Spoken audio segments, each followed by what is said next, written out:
Listo, chicos. Ahora sí, ya vamos a comenzar con nuestra clase. Como habíamos dicho, íbamos a trabajar la parte ya de exámenes de choques, idealmente elásticos nada más, pero bueno, vamos a ver qué nos encontramos. Tenemos como principales aquí un ejercicio teórico nada más para ir calentando y de ahí trabajar lo demás. Y bueno, en lo que respecta a las lluvias, realmente a mí me encanta. Yo soy bastante fanático de estar viendo rayos, relámpagos y demás. Entonces, estar en Villas rodeado de todos los rayos, ráfagas y eso es hermoso. De hecho, mi ciudadela es Gates, tiene una colina, ahí tiene el área social. Y el otro día me fui a meter allá mientras estábamos en media tormenta y veía todos los rayos que caían alrededor. Era increíble. Ajá. Ahora, en lo que respecta a la clase, ¿qué nos encontramos aquí? Vemos que pues, es un choque nada más entre dos partículas, vienen, se pegan y rebotan y nos piden conocer cuál es el impulso que siente la esfera Q por parte de la esfera P. Entonces, ¿qué es lo que estaríamos viendo? Recordamos que el impulso en sí solamente es cómo cambia la cantidad de movimiento. Entonces, veamos qué es lo que siente Q antes y después del impacto. Para este tipo de problemas, en general, para choques, lo que nosotros hacemos es ver las cosas no muy atrás y no muy adelante, sino analizamos justo antes de impactar y justo después de impactar. Por ejemplo, para este problema podríamos analizar qué es lo que sucede aquí y acá.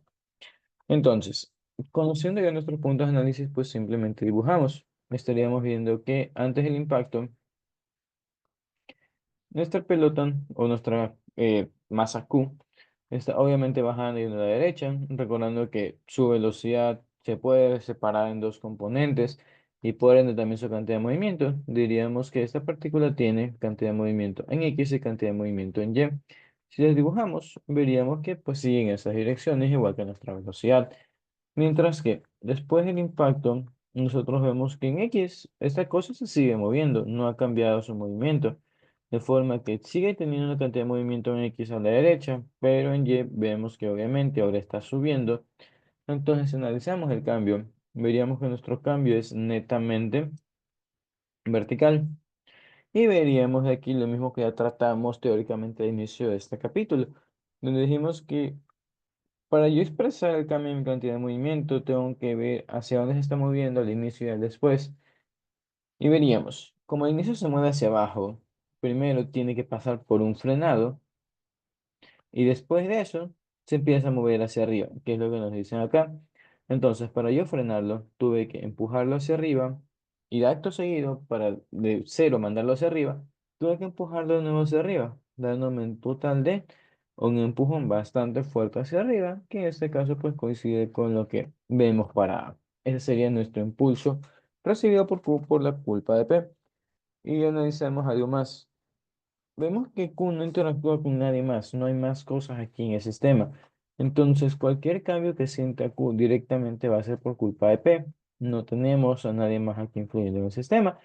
Y pues bueno, al revés también sería, si nos pidieran conocer cómo se ve el impulso sentido por la partícula P, veríamos que sería lo opuesto de este de acá, para así mantener nuestro sistema conservativo. Si no hay preguntas con eso, vamos a revisar la siguiente, donde ya nos metemos con choques elásticos. Para esto, vamos a resolver de las dos formas. Les recuerdo que nosotros tratamos una cantidad que era el coeficiente de restitución, que nos permitía hacer la vida más sencilla, pero tenemos el camino extenso, así que vamos al desarrollo. Dicho eso, veamos. Tenemos dos canicas, una de 0,01 kilogramo que se desliza a la izquierda, sería la naranja, con esa velocidad de 0,4 metros por segundo sobre una mesa horizontal sin fricción. Sabemos que choca perfectamente elástico con la otra canica, nos dan su masa y conociendo eso nos piden conocer cuál es la velocidad final después del impacto, después del choque y luego nos piden calcular más cosas. Entonces, empecemos con las velocidades. Como habíamos dicho, algo que nosotros tratamos en todos los problemas de este tipo es plantear qué cosas se conservan y qué no.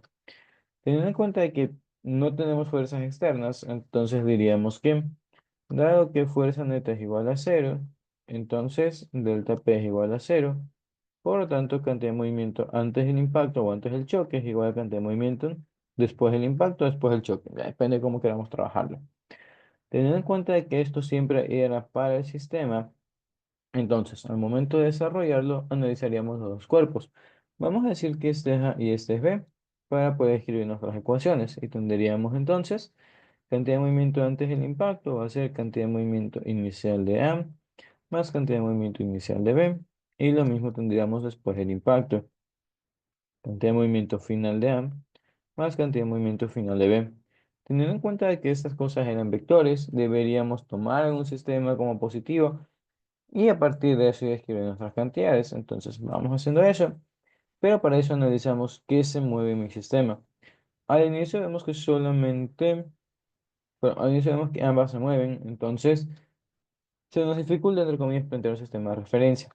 Lo que hacemos de forma general es recordar lo que pasaba con fuerzas, donde recordamos que cuando nosotros notábamos fuerzas, si nosotros teníamos una fuerza de 40, vamos a decir, a la derecha, y una fuerza de 10 a la izquierda, nosotros ya viendo las magnitudes decíamos que conviene poner positivo a la derecha porque se hallaba nuestra resultante. Lo mismo estaríamos haciendo aquí. Deberíamos ver quién tiene una mayor cantidad de movimiento para según eso definir hacia qué lado pongo positivo y ya con eso seguir el problema. Para esto, viendo que ambos están en movimiento y tienen distintas masas y velocidades, no nos queda más que calcular. Así que vamos viendo cuánto vale la magnitud de la cantidad de movimiento de A y cuánto vale la de B. Tendríamos que eso sería obviamente la masa de A de 0,03 y por su velocidad de 0,2. Lo mismo con la de B. Tendremos 0,01 por 0,4. A ver cuánto sale cada uno de estos números y de ahí podemos seguir. Con la calculadora veríamos que la primera va a ser 6 por 10 a la menos 3. Sus unidades siendo las de masa por velocidad, kilogramos metros por segundos. Y para la otra lo mismo, 0,01 por 0,4. Nos saldría un total de 4 por 10 a la menos 3 kilogramos metros por segundos. Entonces, como claramente vemos, la cantidad de movimiento de A es más grande que la de B. Entonces, teniendo en cuenta que son vectores que se van a restar porque están apuntando en direcciones contrarias, me conviene poner positivo a la derecha. Y esto trae varias repercusiones. Primero, como yo estoy poniendo que positivos a la derecha y al final no sabemos nada porque es lo que vamos a buscar, veríamos lo siguiente. Cuando escribamos la ecuación de final diríamos que la cantidad de movimiento final de A va a ser obviamente masa de A por velocidad final de A y tendríamos más masa de B por velocidad final de B. Aquí lo que estaría pasando es que como yo estoy poniendo implícitamente que ambas cosas son positivas, la única forma de que sean positivas, teniendo en cuenta que la masa siempre es positiva, es que ambas velocidades sean positivas. Entonces, si yo digo que mis velocidades también son positivas, estaría diciendo implícitamente que ambas tienen la misma dirección de mi sistema de referencia. Y ya vamos a hablar sobre eso. Por ahora, simplemente, ¿qué pasa si yo dejo las ecuaciones ahí? Conociendo lo que pasa al final, pues volvemos al inicio, que son los datos que tenemos antes de seguir trabajando. Entonces diríamos que si en la derecha positivo, pues eso sería 6 por 10 a la menos 3 positivo. Y la de B menos 4 por 10 a la menos 3. Y a sorpresa de nadie, pues nos queda 2 por 10 a la menos 3 y sus respectivas unidades, kilogramos, metros por segundos. Ya conociendo eso, volvemos a la parte final. ¿Qué hacemos con esto? Pues a priori simplemente metemos números, veamos cuánto nos quedaría con las masas y de ahí podemos igualar las dos cantidades. Diríamos que la de A es de 0,03, esto por velocidad final de A. Y aquí tenemos más 0,01, velocidad final de B. Estamos diciendo que vamos a igualar las cosas porque es parte de nuestro enunciado, así nosotros resolvemos el problema. Conociendo que las dos cantidades de movimiento son iguales, nosotros podemos resolver y eso sería equivalente a decir que 2 por 10 a la menos 3, nuestra cantidad de movimiento inicial es igual a esa cantidad de movimiento final. 0,03 velocidad final de A más 0,01 velocidad final de B. Y aquí seguimos ya con nuestro análisis de qué pasa al final. Sabemos que es un choque elástico, está dentro del nombre, y eso nos lleva a lo que nosotros creemos que se puede hacer en un sistema. Sabiendo que es un choque elástico, podríamos pensar en que son dos pelotas de fútbol o básquetbol mejor, que vienen y se impactan, vienen y se pegan. Sabiendo que pues, son de un material elástico, lo que nosotros esperamos normalmente es que la de A pues se regrese a la izquierda, esa sería su velocidad final, y la de B pues que esa sí se mueva a la derecha. Y a priori no está mal, muy generalmente es lo que va a pasar, es lo que nosotros estamos acostumbrados, pero debemos tener en cuenta dos cosas.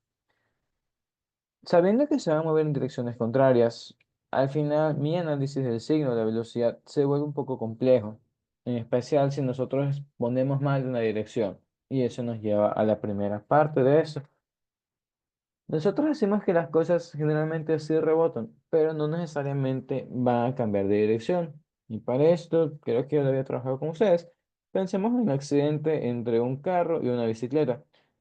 Suponiendo que es un choque perfectamente elástico porque el carro venía y tenía un resorte pegado al frente, al momento de pegarle a la bicicleta, veríamos que ya el sistema no pierde energía, es justamente la idea de tener un resorte, pero el carro, porque venga e impacta la bicicleta, el carro no se va a retroceder. El carro, a lo mucho, lo que estaría haciendo es perder un poco de velocidad y pues, dar ese cambio de energía, ese cambio de cantidad de movimiento a la bicicleta, que obviamente va a salir volando. Pero la idea es esa. Generalmente las cosas que tienen una masa elevada no cambian su dirección, esas tienden a mantenerse moviéndose en la misma dirección. Por lo tanto, lo que nosotros hacemos al momento de resolver este tipo de problemas es ignorar nuestra intuición. Y al ignorar nuestra intuición lo que estamos diciendo es que vamos a evitar colocar al final que las cosas rebotan. Van a seguir rebotando o van a seguirse separando, que es el enunciado del problema. Pero por facilidad nuestra vamos a decir que ambos se mueven no a la derecha específicamente, sino ambos en la dirección que nosotros definimos positivo dentro de nuestro análisis al inicio. Y esto simplemente les garantiza dos cosas. Primero, facilidad al momento de trabajar las ecuaciones. No se van a perder, que ya lo vamos a hacer. Y segundo, si al final nosotros encontramos que la velocidad final de A es positiva, o sea, nos da un número positivo después de despejar las ecuaciones, y la de B también nos da un número positivo, esto lo que nos dice es, escogiste bien tus direcciones. Como los vectores están alineados a la realidad y estamos encontrando su magnitud de forma correcta, entonces estaba bien poner que sus velocidades eran a favor del movimiento, a favor del sistema. Pero si es que nos llegase a salir, por ejemplo, que la velocidad final de A es negativa y la de B es positiva, al final después de nuestros cálculos lo que nos diría es, para ver lo mismo, está bien escogida tu dirección, felicidades, lo planteaste bien a la derecha. Y en el de A, pues simplemente que está mal escogido, realmente debía ser a la izquierda. Pero eso es todo. Es decir, el tomarlo de esta forma e ignorar nuestra intuición nos permite, una vez más, encontrar fácilmente el final del resultado, saber si se movió a la izquierda o a la derecha, simplemente analizando qué es lo que pasa con el signo y qué pasa con el sistema de referencia. Teniendo en cuenta de quienes está hablando, ha dictado ya esta materia, mm, creo que ya 9 semestres. Espero por favor me hagan caso, es simplemente lo que pasa aquí, es ya después de muchos errores y muchos manejos de la misma ecuación una y otra vez que me di cuenta de eso. Es más sencillo si ignoramos las cosas y ponemos que todo se mueve en la dirección positiva. Dicho eso, pues ya tendríamos esta ecuación y ya con nuestro análisis de signos, pues no habría nada más que hacer con ello. Siguiendo con esta ecuación, veríamos que pues no puedo sacar nada más de aquí, es una ecuación con dos incógnitas, así que nos toca sí o sí meternos con otra ecuación. Y aquí es donde nosotros podemos meter dos conceptos. Primero, podemos tomar el coeficiente de restitución. Recordamos que nuestro coeficiente nosotros lo medíamos como la velocidad relativa entre las cosas después del choque sobre la velocidad relativa antes del choque.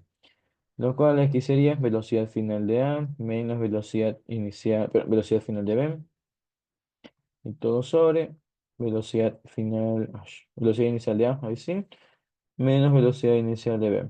Recordemos que el orden siempre es ese. A sobre A, B sobre B, y pues la resta en medio. Y si que nosotros seguimos esto, pues están menos afuera. Ya lo explicamos en la clase anterior. Y bueno, ya conociendo que nuestro coeficiente lo mediremos de esa forma, recordamos que el coeficiente tomó algunos valores. Si en un choque perfectamente elástico, para nosotros el coeficiente es igual a 1 y podemos trabajar a partir de eso. Diríamos que como el coeficiente es 1 y el coeficiente pues sigue naciendo de esta ecuación, pues diríamos que 1 es igual a menos todo lo que está ahí arriba. Una vez más, Sabiendo que las velocidades nosotros las pusimos en dirección positiva, pues aquí vectorialmente simplemente tendría velocidad final de A, ya con su signo más reemplazado implícitamente, y lo mismo con la velocidad final de B, o más implícito y al menos afuera de la ecuación. Veríamos qué es lo que pasa aquí al inicio. La velocidad inicial de A era para la derecha, no es más como derecha positiva, pues diríamos que se queda eso con su signo y sería 0,2 menos la velocidad inicial de B, viendo que B al inicio se movía a la izquierda, se movía en contra, pues sería menos 0,4 y tendríamos ya una ecuación en la cual podemos despejar datos. Primero, pasando este menos al otro lado para facilitarnos la vida, tendríamos que menos 1 es igual a velocidad final de A menos velocidad final de B. Y dividiríamos esto para este producto. Veríamos que esto se nos haría menos con menos, pues más, y tenemos un total de 0,6 abajo. Conociendo eso, podemos despejar y diríamos que velocidad final de A menos velocidad final de B va a ser igual a menos 0,6. Y esto nos genera lo siguiente. Veríamos primero que esta ecuación es distinta de esta. Entonces, siendo dos ecuaciones distintas, ya podemos resolver el sistema con un sistema de ecuaciones. Y segundo, viendo que son dos ecuaciones lineales, veríamos que el despeje es sumamente sencillo. Entonces, vamos trabajando sobre ahí. Si copiamos ambas ecuaciones y las ponemos en un sistema, vamos a modificar nuestra primera ecuación a ver qué nos sale. Veríamos que de esta ecuación de acá, aquí la estoy poniendo como segunda, eh, podemos quitarnos un montón de ceros si es que dividimos todo para 0,01. Entonces vamos a hacer esta transformación y a ver qué nos queda. La primera ecuación veríamos que no le hemos hecho nada, entonces la dejamos tal cual como está. Y aquí por facilidad ya no voy a escribir final y final a cada rato porque es de la única velocidad de la que estamos hablando. Entonces vamos a tratarlo como BA y BB nada más. Tendremos velocidad de A menos velocidad de B es igual a menos 0,6. De este lado tendríamos 20 es igual a 3 velocidad de A más velocidad de B. Y ahora sí, veríamos que primero vamos a cambiar estos lados que así está feo, está estorboso. Y ya teniendo nuestra ecuación ordenada, podemos terminar el problema. Viendo que tranquilamente podemos sumarlas y así se cancela lo de B, nos quedaría 4 veces velocidad de A es igual a 19,4. Por lo tanto, la velocidad de A va a ser de 19,4 para 4 y nos estaría quedando una velocidad de A de 4,85 metros por segundo. Déjenme revisar que haya puesto bien las cosas. Creo que de hecho el 20 lo tengo mal.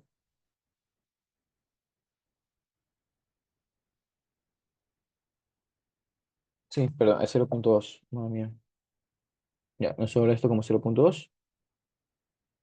Ya, ahora sí, corregimos esto y a ver qué nos queda realmente. Ya les explico cómo di cuenta del error. Muy bien, nada, nos quedaría esto como menos 0,4 y aquí la velocidad ya sería menos 0,1 metro por segundo. Ahora, en lo que respecta a cómo me di cuenta del error, veamos las velocidades que tenemos. Nuestras velocidades iniciales son bastante bajas, lo que implica que obviamente tenemos una energía baja también. Entonces, si tengo poca energía al inicio, no voy a sacar de la nada una energía mucho más grande para tener una velocidad de 4 y algo. Entonces, por eso estaba raro el número. Pero bueno, ya quitándonos eso de encima, veríamos que después de aplicar la corrección nos queda esta relación sencilla, donde como dijimos hace rato, como nosotros planteamos supuestamente que A se movía a la derecha y al final nos queda un signo negativo, esto nos dice que no, tu dirección está mal planteada, realmente A iba a la izquierda. Y ya, simplemente esa relación numérica. En lo que respecta a B, pues vamos viendo cuánto nos sale para concluir con este problema y de ahí nos metemos con la parte extensa. Tomaríamos cualquiera de las ecuaciones, igual que hacíamos en dinámica, nos vamos en este caso con la más sencilla y pues simplemente reemplazar a ver qué nos sale. Y de aquí diríamos que pasamos la velocidad de B al otro lado y el 0,6 por acá y tendremos velocidad final de A más 0,6 es igual a velocidad final de B. Entonces, evaluando el menos 0,1, veríamos que nos queda obviamente 0,5. Más importante es el signo. Viendo que la velocidad de B nos salió positiva, implica que su dirección sí estaba bien elegida, de forma que nosotros podemos corregir el dibujo y decir lo que pasa al final. Al final, después del choque, diríamos que A se mueve para nuestra izquierda con la velocidad que hemos encontrado y B pues rebotó a la derecha y tiene esa velocidad que nosotros hemos encontrado. ¿Preguntas sobre esto de aquí?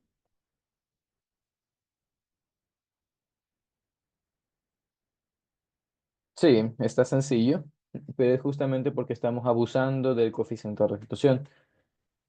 Dicho eso, vamos ahora sí a meternos en la otra forma, a ver cómo más lo podemos resolver. Vamos a copiar esta ecuación de aquí porque nos será útil en un momento. Entonces, nada, dejamos esto por aquí. Vamos a copiar la ecuación transformada después de dividir para 0,1.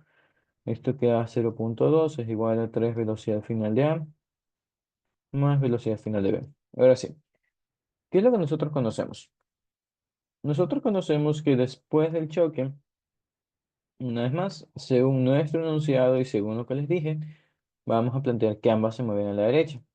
Tenemos una velocidad final de A y una velocidad final de B y obviamente sus respectivas masas. Viendo que ambas cosas están en movimiento, nosotros podríamos decir que la energía mecánica después del impacto o energía mecánica final sería simplemente una energía cinética. Teniendo en cuenta que solo es energía cinética, pues plantearíamos que sería energía cinética de todo el sistema y nos quedaríamos con lo siguiente. De cualquier forma que nosotros queramos expresarlo, diríamos que esto es igual a cinética de A más cinética de B. Recordando que en nuestras ecuaciones de energía cinética nosotros ignoramos signos porque estamos elevando las cosas al cuadrado, esto se escribiría como un medio masa de A por la velocidad de A al cuadrado. Bueno, vamos a poner el final de A al cuadrado, más un medio de la masa de B por la velocidad final de B al cuadrado, donde después de sacar factor común un medio tendríamos lo siguiente. La masa de A que era la de 0,03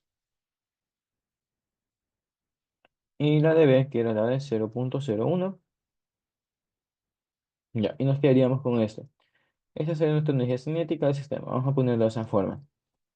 Bien, esta ecuación, igual que hace rato, veríamos que estamos en un vacío. No sabemos qué más hacer. Nosotros no podemos calcular esto porque, pues, justamente esta es la incógnita que estamos buscando junto a esta de acá. Viendo que esta ecuación es inútil, recordamos en sí cuál es el planteamiento de un choque elástico. Recordando que es un choque elástico, decimos que no solamente se conserva la cantidad de movimiento antes y después del impacto, sino también la energía. Entonces, teniendo que la energía mecánica antes del impacto es igual a la energía mecánica después del impacto, veríamos que esto, teniendo en cuenta que solamente tenemos velocidades, implica también que la energía cinética inicial del sistema va a ser igual a la energía cinética final del sistema. De forma que, como al inicio sí tenemos información, sí tenemos datos, podemos encontrar este número. Y ya conociendo ese número, pues podemos igualarlo a esta ecuación y podemos de ahí sí empezar a plantear despejes. Viendo que nuestras ecuaciones son bastante similares, pues vamos simplemente a copiarla y reemplazar con los datos correspondientes. Pondríamos aquí velocidad inicial, y esta sería cinética inicial y esta final. Ya conociendo eso, vamos a copiar de nuevo el gráfico inicial, evaluamos valores y a ver qué nos sale. De aquí, algo a esperar es que como tenemos masas bastante pequeñas, es normal que la energía cinética se haga bastante pequeña. O si quieren, no es necesario terminar de evaluar todo, simplemente relaciones. Entonces, antes de reemplazar, vamos a hacer eso de ahí. Nuestro objetivo con estas ecuaciones es igualar la inicial a la final. Entonces, si nosotros hacemos esas igualaciones, tendríamos lo siguiente. Vamos a copiar la final después de la inicial. Ya, ¿qué nos quedaría aquí? Teniendo que la cinética final es igual a la inicial, veríamos que hay cosas en común, que es justamente la idea de plantearlo de esta forma. Empezamos con el un medio. Viendo que hay un medio en ambos lados de la ecuación, pues tranquilamente lo podemos cancelar. Y más allá de eso, veríamos que otra vez están nuestras masitas increíblemente pequeñas aquí, pero están en todo lado. Entonces, igual que hace rato, nosotros podríamos tomar toda la ecuación y dividirla para 0,01 de forma que la ecuación queda de esta forma. 3 veces velocidad inicial de A al cuadrado más velocidad inicial de B al cuadrado es igual a 3 veces velocidad final de A al cuadrado más velocidad final de B al cuadrado. Y ahora sí, veríamos que la ecuación queda mucho más sencilla de evaluar y más que nada no nos quedamos con números pequeños. Y vamos viendo también por qué no queremos quedarnos con números pequeños. Recordando que nosotros obviamente manejamos la calculadora, tendemos a recortar números pequeños, números con bastantes decimales. Y eso nos llevaría a introducir errores en el problema por falta de precisión. Entonces, si estamos jugando con masas pequeñas y velocidades pequeñas, obviamente nos van a quedar valores pequeños. Y como estamos en una escala pequeña, el quitar decimales genera bastantes problemas, genera bastantes desviaciones. Entonces, por eso mejor nos quitamos los valores pequeños y simplemente nos quedamos con el resto que pues ya no sea tan pequeño. Bueno, muchas valorarías, vamos a evaluar. Tendríamos 3 por 0,2 al cuadrado más 0,4 al cuadrado. Y esta ecuación nos quedaría al inicio con 0,28. Noten que a pesar de quitarnos las masitas, este número es bastante pequeño. Pero bueno, lo que estaríamos diciendo aquí es que 0,28 es igual a 3 veces velocidad final de a al cuadrado más velocidad final de b al cuadrado. Viendo esta ecuación, veríamos una vez más que no podemos seguir avanzando porque tenemos dos incógnitas en la misma ecuación. Y ahí es donde viene esta ecuación de acá. Lo que notaríamos es que obviamente no son la misma ecuación, por lo que se puede resolver, pero más allá de eso, si lo analizamos desde una perspectiva geométrica, esto es una elipse y esto es una ecuación lineal, lo que nos lleva a lo siguiente. Recordando sus clases de matemáticas, bueno, vamos a evaluarlo igualmente. Tenemos, esto es prácticamente un 3x cuadrado más y cuadrado es igual a 0,28. Y la otra pues sería 0,2 es igual a 3x más y. Graficando esto, nos encontramos justamente una elipse. En este caso, pues no tenemos desviaciones, simplemente diríamos que el horizontal es más pequeño ya. Sería una elipse vertical. Si no recuerdan cónicas, no hay problema, simplemente es una ilustración. Estaríamos diciendo que esta ecuación genera la elipse y esta otra ecuación, como dijimos, es una ecuación lineal, que si graficamos y versus x, sería una ecuación que va en bajada. Algo así. Lo importante de aquí es lo que nos dicen las dos ecuaciones. Cuando nosotros juntamos estas dos ecuaciones, vemos que gráficamente se interceptan en dos puntos. Y eso es importante porque nosotros estamos planteando que en nuestra ecuación existen dos tiempos. Tenemos un antes y un después. Y no solamente estamos planteando, obviamente, un antes y un después, sino estamos planteando condiciones para lo que pasa antes y lo que pasa después. Lo que estaríamos diciendo es que estos dos puntos de intersección son justamente el punto de antes y después que cumplen con ambas condiciones perfectamente. Lo que estaríamos diciendo es que si nosotros trabajamos con el método energético, nos tienen que salir sí o sí dos respuestas. Pero el par de respuestas que nosotros hallemos, que obviamente vamos a tener una velocidad de A y una velocidad de B para una y lo mismo para la otra, sí o sí, uno de esos datos corresponde a la información inicial que nos da el problema. Entonces, veríamos que no es magia, no es coincidencia. El hecho de que el problema de esta forma nos bote los datos iniciales es porque los datos iniciales cumplen con una condición. Entonces, simplemente que sepan a qué nos estamos metiendo. Pero bueno, siguiendo con el análisis, veríamos que para terminar de resolver este problema, nosotros podemos tomar algunos caminos. El más sencillo suele ser despeje. Podríamos de aquí despejar cuánto vale la velocidad final de B y meter esa relación aquí arriba a ver qué nos queda. Entonces, siguiendo eso, diríamos que velocidad final de B va a ser igual a 0,2 menos 3 veces la velocidad final de A, de forma que la primera ecuación toma esta nueva forma. Tenemos 0,28 es igual a 3 velocidad final de A al cuadrado más 0,2 menos 3 velocidad final de A, todo al cuadrado. Con esa ecuación ahí planteada, veríamos que, entre comillas, solo nos toca encontrar la velocidad final de A, que sería parte de una ecuación parabólica. Y para eso, pues, nos toca nada más abrir esto y terminar de juntar los términos. Así que vamos planteando eso. Tendríamos 0,28 es igual a 3 velocidad final de A al cuadrado, más, tendríamos 0,2 al cuadrado, menos 0,2 por 3 velocidad final de A. Y recordamos que el segundo término de la cuadrática siempre se multiplica por 2, entonces vamos a meter el 2 aquí. Y por último, el tercer término también al cuadrado. Nos quedaría 3 velocidad final de A al cuadrado. Y ahora sí, solo juntamos y a ver qué nos sale. Tendríamos de este lado 0,28, 3 final de A al cuadrado. Tendremos 0,04 y aquí menos 0. Perdón, eso sería 0,6 y por 2 ya menos 1,2 velocidad final de A y más 9 velocidad final de A al cuadrado. Viendo que ya todo está en términos de A y una vez más viendo que es una ecuación parabólica, pues la igualamos a cero para poder terminar. Y diríamos que del lado izquierdo tenemos cero, del lado derecho juntamos a esta con esta y nos daría 12 velocidad final de A al cuadrado. Seguido por esto de aquí, tenemos menos 1,2 velocidad final de A. Y ahora sí, los números, nada más veríamos que pasando esto acá se nos hace menos 0,24. En este problema, los números están de forma bonita, tal que podríamos simplificar esta ecuación dividiendo todo para 12. Vemos que entre sí todos son como que múltiplos, pero sabemos a su vez que eso no afecta al resultado. Entonces, si quieren, pueden simplificarlo de esa forma, si no, no hay problema. Pero bueno, ya teniendo esta ecuación, nos metemos con la cuadrática a ver qué nos sale. Si quieren, hagan la ecuación general. Yo me voy con la calculadora directamente que tiene una función. Entonces, déjenme resolver a ver qué nos sale. Pero, como estamos con la de A, tenemos dos respuestas. Así que ahora sí, vamos viendo cuánto saldría.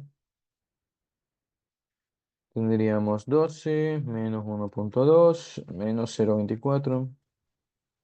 Y eso me bota lo siguiente. Mira la primera respuesta con 0,2 metros por segundo. Y la segunda me da menos 0,1 metros por segundo.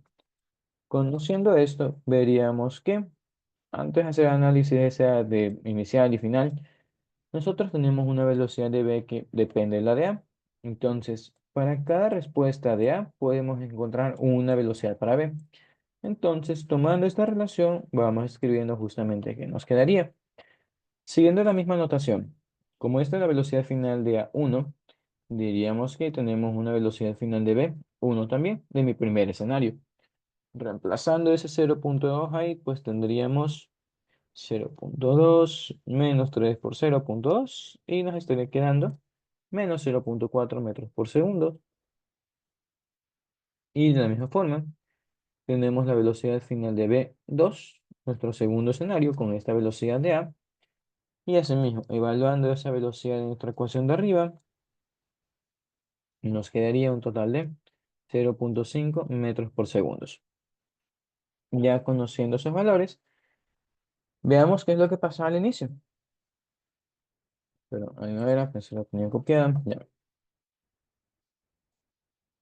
Si comparamos con nuestra gráfica inicial, veríamos que A tenía una velocidad de 0,2 positiva a la derecha. Y cuando A tenía esa velocidad a la derecha, B tenía una velocidad de 0,4 a la izquierda, lo cual corresponde justamente a nuestro primer set de datos que acabamos de encontrar. Entonces, viendo que esto ya lo conocíamos y que se haría antes o al inicio, no es nada nuevo. Como no es nada nuevo, pues esta respuesta de aquí no nos interesa. Y nos iríamos con la segunda, que pues como es lo nuevo, podemos tranquilamente asumir qué es lo que sucede después del choque. Y no solamente eso, veríamos que esas dos velocidades que acabamos de encontrar son exactamente las mismas que nosotros habíamos encontrado previamente con el uso del coeficiente de restitución. Entonces, lo que estaríamos diciendo es que tenemos dos métodos para resolver el mismo problema, donde el primer método, el del coeficiente, es mucho más sencillo que este otro, el camino energético, pero ahí empezamos con las trampas. ¿Cuáles serían las trampas? Nosotros podemos utilizar el coeficiente siempre y cuando sepamos qué tipo de choque es. Como aquí ya conocemos que es perfectamente elástico, de cabeza pues ponemos que es uno y se nos generan las dos ecuaciones lineales bonitas y es un despeje sencillo. Pero supongamos que nosotros simplemente nos dicen que es un coeficiente, pero que es un choque elástico, pero dos cosas. Uno, no nos acordamos de la fórmula sencilla del coeficiente, de forma que no podemos utilizarlo. Y dos, el problema nos presenta la siguiente restricción. Trabájelo por método energético. Como estamos obligados con método energético, pues ni modo, nos toca sí o sí desarrollar todo este montón de ecuaciones que hemos hecho. Y lo que quiero que noten es eso. El un método es mucho más corto que el otro. Este método, podemos decirlo así, es el método masoquista de resolver las cosas. Es el que yo tenía hasta que ya aprendí el coeficiente este. Y pues la vida es mucho más sencilla así. Entonces, bueno, ya habiendo visto cómo se aplica cada uno de los métodos, vemos que perfectamente son equivalentes el uno del otro y aplicaríamos uno u otro dependiendo de qué información nos dan. Si no hay preguntas con esto, vamos a avanzar con otro más. ¿Todo bien con eso de aquí?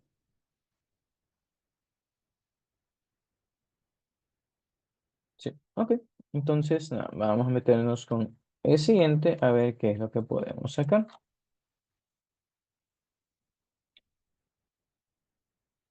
Ya, léalo. Mientras tanto, sigo copiando uno que veremos después.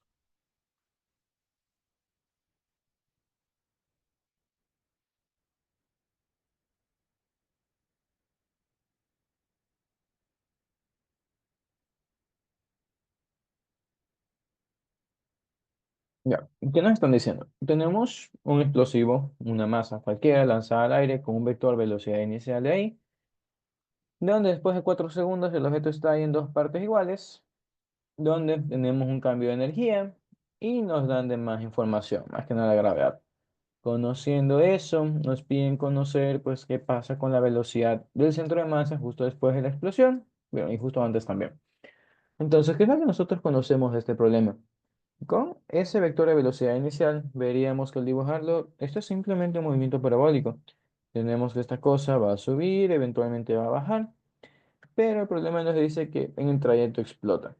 Algo que podrán notar es que, como nuestra gravedad es de 10 y estamos haciendo que pasen 4 segundos, el cambio de velocidad en y sería de menos 40, de forma que cuando nosotros calculemos qué velocidad tenemos a los 4 segundos, el vector sería simplemente un vector en X. Tenemos 20i más 0j y eso nos permite resolver el resto del sistema. Teniendo en cuenta de que esto es antes de la explosión, pues veríamos que esta es una partícula única, de forma que eso se resuelve con cinemática. Así que bueno, después de que ustedes hagan su magia y calculen esta cosa, llegaríamos a esta conclusión. La velocidad antes de la explosión es ese vector de ahí y ya podemos seguir con el resto. Nos piden conocer qué rapidez tendrá cada una de las masas después de la explosión. Y para esto necesitaríamos lo siguiente. Viendo que la granada explota por culpa de ella misma, es decir, no es que alguien viene desde afuera y le pega para que explote.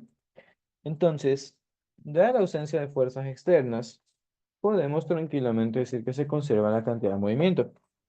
Sabiendo que se conserva la cantidad de movimiento en el impacto, en la explosión, tranquilamente podemos manejar este problema igual que lo que acabamos de hacer respecto a un choque. Pero en este caso sería un choque en reverso. Tenemos un solo objeto que se divide en dos partes o más, podría ser más. Pero eso, conociendo esa parte, diríamos que una vez más, dada la ausencia de fuerzas externas, cantidad de movimiento antes de la explosión es igual a cantidad de movimiento después de la explosión. Para graficarlo mejor, pero para verlo mejor, grafiquémoslo.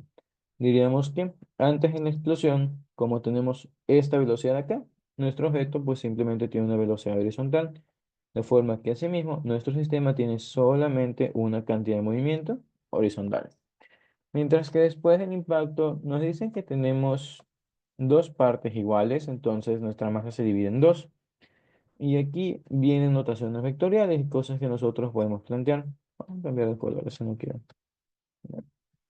Ahí con verde. Diríamos que esta es una mitad y esta es otra mitad.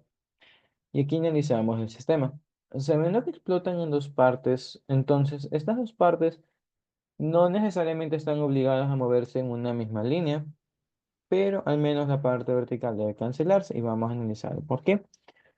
Supongamos que esta primera masa se mueve hacia arriba y por alguna razón esta también se mueve. Vamos a verificar si eso está bien o está mal. Diríamos que esta es la masa uno y esta es la masa 2. De aquí lo que estaríamos diciendo con esos vectores es lo siguiente. P1 en Y va hacia arriba, P2 en Y también va hacia arriba. Entonces, cuando nosotros sumemos la cantidad de movimiento en Y, veríamos que así como está dibujado, pues la cantidad de movimiento después de la explosión en Y va a ser hacia arriba. y hacemos comparación de vectores. Si estamos diciendo que al inicio se mantiene con el final, que esas cosas son iguales, yo no puedo tener al inicio algo horizontal y que luego se hace vertical. No puedo decir más que nada que estas dos cosas van a ser iguales. Y si bien aquí estoy solo analizando lo de Y, veríamos que si tengo un vector de cantidad de movimiento después de la explosión en X, como tengo también uno en Y, sí o sí mi vector obligadamente va a cambiar. Entonces, lo que estaríamos diciendo con esto es que la única forma de yo hacer que se conserve mi cantidad de movimiento y más que nada en Y es obligar a que las dos masas tengan direcciones contrarias verticalmente. Y con esa corrección veríamos que si es que nosotros hacemos que la segunda vaya hacia abajo, pues con eso ya se soluciona el problema de la cantidad de movimiento vertical, porque siendo las dos iguales en magnitud pero en direcciones contrarias, veríamos que aquí si las juntamos, se matan el uno al otro y no sobra nada en Y. Y ahí sí, lo que sea que nos sale en X, pues nos quedará. Y bueno, ya conociendo eso, diríamos que vamos a trabajar justamente ese enunciado. Uno se mueve hacia arriba, dos se mueve hacia abajo, pero no solo eso, sino que también se mueven horizontalmente. Y aquí lo mismo hace rato. Si bien podemos plantear que una se mueve a la izquierda y la otra a la derecha, nos hacemos los cojudos, ignoramos esa intuición y ponemos que ambos se mueven en la dirección positiva. Entonces, teniendo en mente que al inicio tenemos solamente cosas en X, horizontales a la derecha, vamos a poner positivo a la derecha también. Entonces, con eso diríamos que por darle más espacio al sistema, vamos a dejarlo ahí y plantearíamos que, pues, B1 en X va a la derecha y B2 en X también va a la derecha. Y así, igual que hicimos hace un momento, pues al final el análisis del signo no es nada complicado y la vida es mucho más sencilla. Entonces, bueno, conociendo esto de aquí, podríamos plantear ecuaciones. Vamos a hacer la parte de X. En Y no podemos sacar nada y vamos a mostrar un porqué después de decirlo X. Igual que en todo lo que hemos trabajado siempre, como estamos en múltiples dimensiones, separamos. Entonces analizamos qué es lo que pasa en X. Diríamos que cantidad de movimiento inicial de X es igual a cantidad de movimiento final de X, recordando una vez más que esto nosotros lo hacemos para sistemas. Entonces, como al inicio tenemos una sola masa, diríamos que esto es simplemente masa por velocidad inicial en X. Y al final, como tenemos dos masas, tendríamos pues, vamos a hacerlo separado. M1, velocidad 1 en X, más masa 2, velocidad 2 en X. Y aquí ya reemplazamos las relaciones que nos dicen. Como el sistema nos dice que se parte en dos mitades iguales, entonces masa 1 y masa 2 pues serían m medios. Así que vamos a evaluarlo por aquí. Tenemos m sobre 2 b1x más m sobre 2 b2x.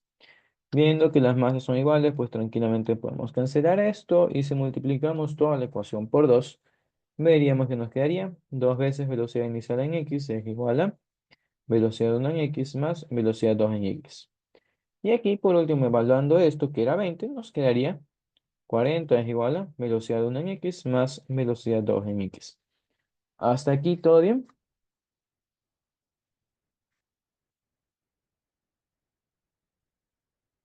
Sí, ok. Ya, conociendo eso para x, veamos qué pasaría para y. En y haríamos más de lo mismo. El problema es que como al inicio, sí o sí, no teníamos nada, no hacemos la gran cosa. Diríamos que cantidad de movimiento inicial en y es igual a cantidad de movimiento final en y. Una vez más, todo para el sistema. Entonces, al inicio no tenemos velocidad en y, así que este producto sería cero. Al final, como ya establecimos, la masa uno va en una dirección, la masa 2 va en otra dirección. Entonces, ya conocíamos direccionalmente que estos dos vectores de velocidad iban a ser opuestos. Siguiendo con la ecuación de aquí, como las masas son iguales, tranquilamente podemos cancelarlas y de aquí despejamos y diríamos que efectivamente B1 en Y va a ser igual a menos B2 en Y. Como digo, eso ya lo conocíamos, entonces la ecuación de Y nos es inútil, nos es irrelevante. Y como no nos sirve de nada, veamos qué más podemos hacer en el sistema. De aquí nos están dando más información. Nos dicen que tenemos un cambio de energía en la explosión. Entonces, conociendo que existe un cambio de energía en la explosión, nosotros podríamos utilizar esa información dentro de una ecuación energética. Así que vamos a escribir la ecuación energética aquí arriba y ahí nos metemos abajo de nuevo.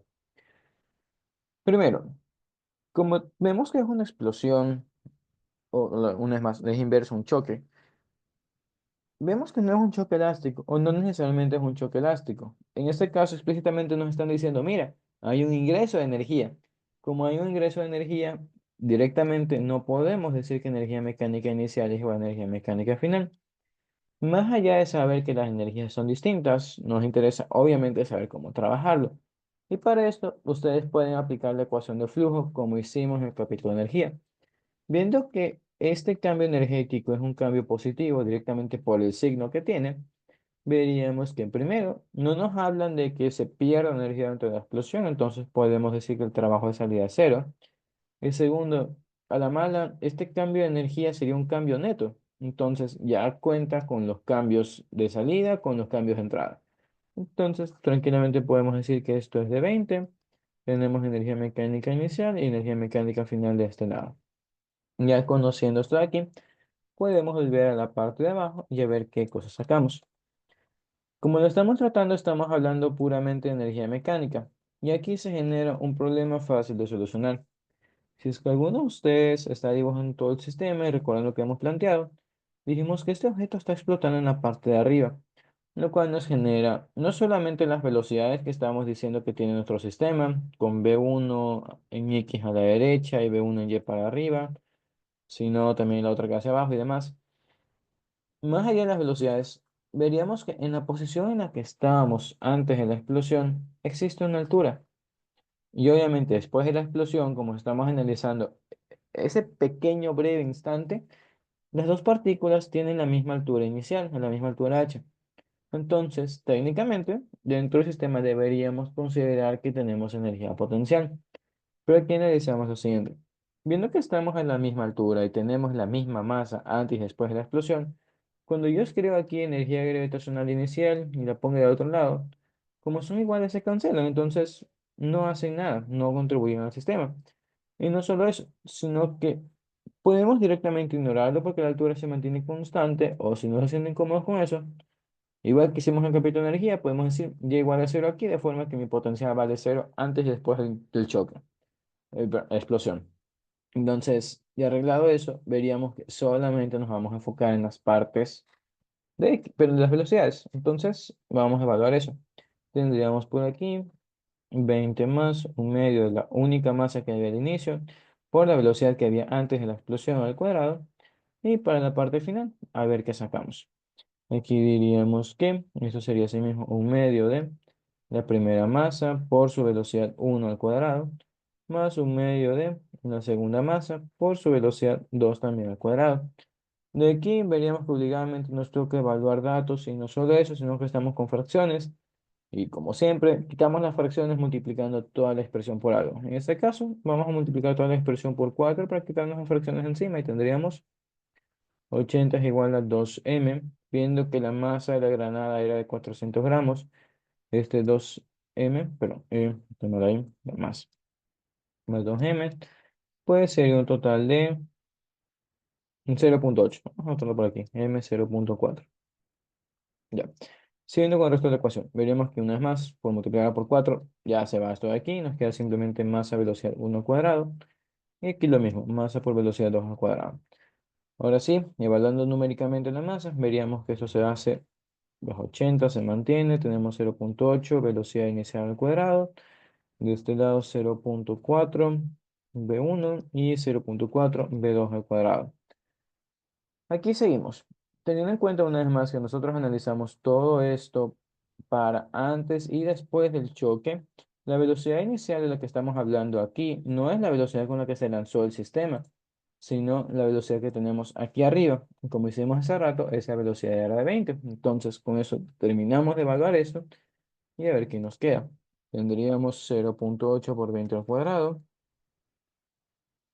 y nos daría un total de 320, de forma que podemos decir que todo esto es igual a 400. Entonces, listo. Tenemos 400 es 0,4. De hecho, vamos a sacar el factor común aquí. B1 al cuadrado más B2 al cuadrado. Y de aquí, por último, podemos dividir ese 400 para 0,4. A ver qué nos queda. Y tenemos una ecuación más sencilla. Haciendo esa división, nos quedaría 1000 es igual a B1 al cuadrado más B2 al cuadrado. Y ya conociendo esto, podemos seguir con el resto del problema. Algo que no he reemplazado es qué es B1 al cuadrado y qué es B2 al cuadrado. Recordarán de cinemática que cuando nosotros trabajamos en múltiples dimensiones, pero de energía, cuando trabajamos en múltiples dimensiones, les dije que justamente en esta ecuación de energía, cuando hablamos de B al cuadrado, hablamos justamente de BX al cuadrado y de BY al cuadrado. Entonces, aquí como tenemos dos masas, dos velocidades, esto tranquilamente va a ser bx1 al cuadrado más b1y al cuadrado y esto más b2x al cuadrado más b2 en y al cuadrado. Y eso nos genera asimismo más complicaciones. Nosotros hemos cambiado un problema de dos incógnitas a un problema de cuatro incógnitas. Y ahí es donde se generan los problemas. Viendo esto, obviamente debería haber alguna forma de simplificar el sistema y para eso nosotros tenemos información. Más allá del hecho de que estas dos son iguales y podemos juntarlas, el problema realmente es la de x. Y para eso podemos o visitar nuestras ecuaciones previas o del enunciado. Vamos viendo las ecuaciones previas.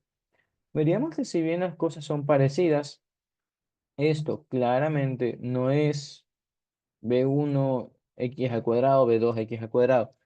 Suponiendo que si fuera así, nosotros diríamos, ah, mira, cuando yo junto este con este, el resultado es 40. Entonces los reemplazo con 40 y simplemente terminamos de despejar la velocidad en y. Pero viendo que no es nuestro caso, no podemos hacerlo de forma sencilla. Y segundo, no podemos hacer lo que hicimos hace un momento en el choque elástico, describir una velocidad en función del otro y reemplazarla en la ecuación cuadrática. Más que nada porque como estamos con velocidades en Y también, esas estorban y no se va a ir mi sistema, va a seguir teniendo muchas variables.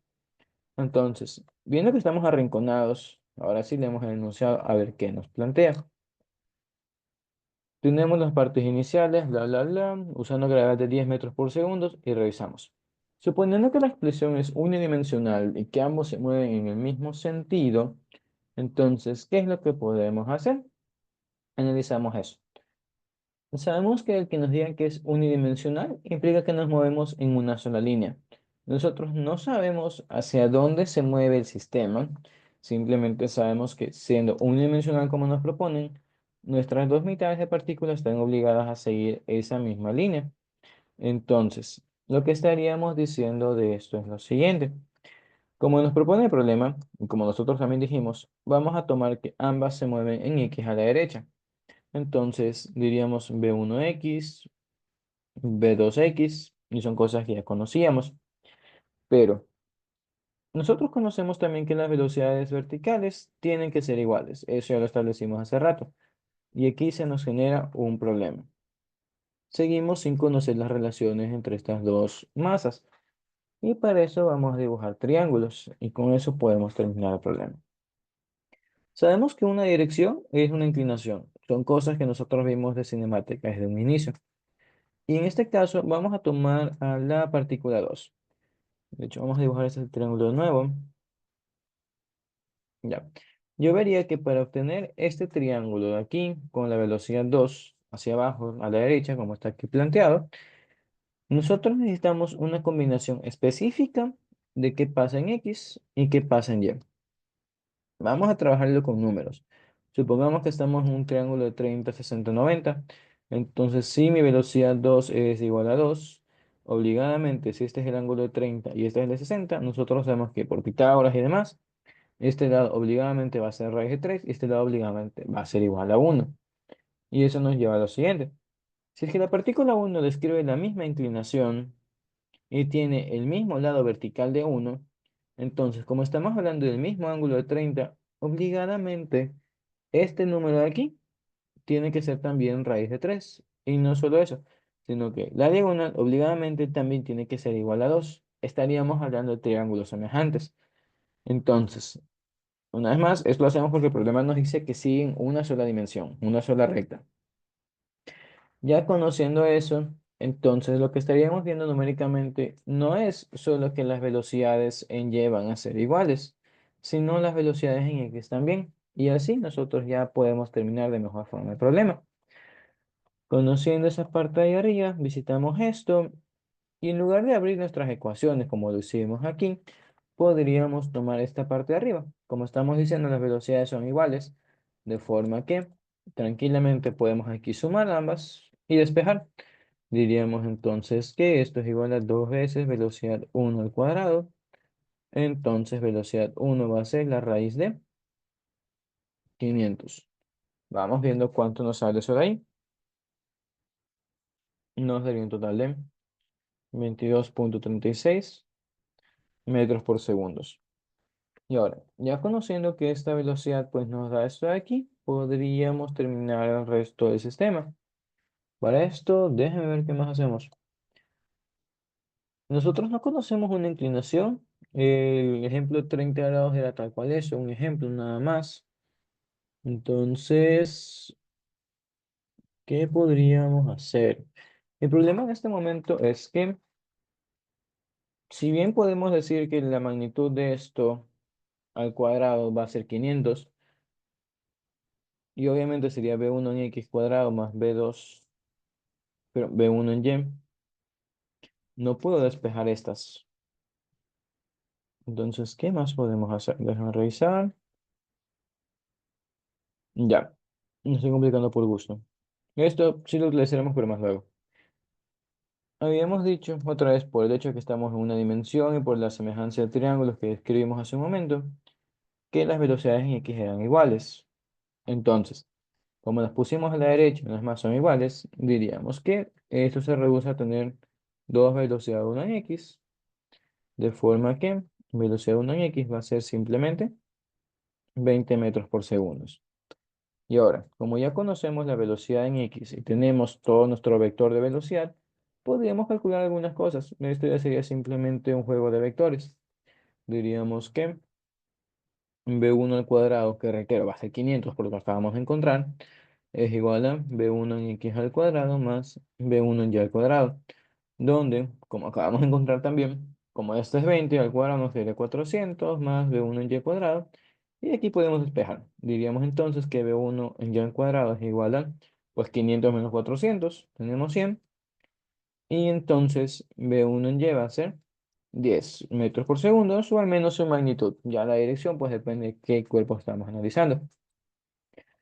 Devolviendo todo lo que hemos hecho, encontraríamos entonces que la partícula uno, que fue la que pusimos que estaba lanzada para acá, nos quedaría. Esta va a la derecha y para arriba. Ya conocemos con qué velocidades.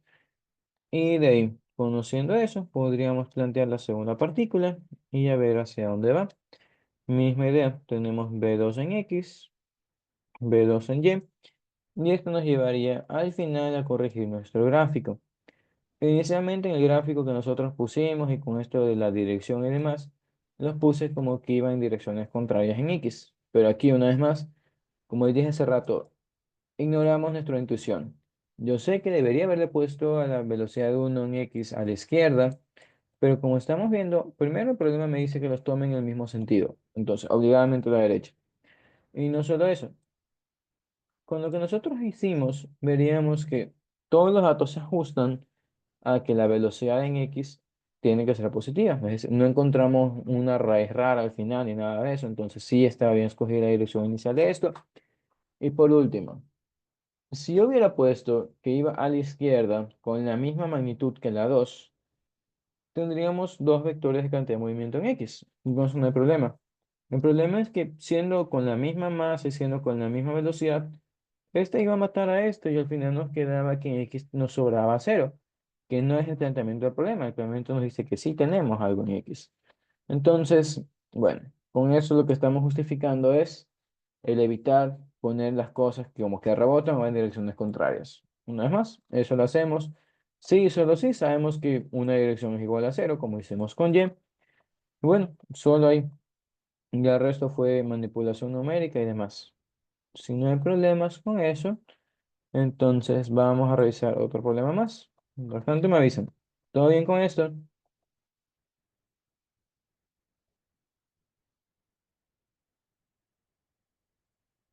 Sí. Ok. Entonces, vamos a revisar el siguiente. Tienen eso de ahí, pueden leerlo, a ver qué sacan. Mientras nos van leyendo, les comento. Ese fue mi examen de primer parcial cuando vi la materia ya hace años, 2018. Sí, demasiado. Ajá, más allá de eso, lo importante ahí es que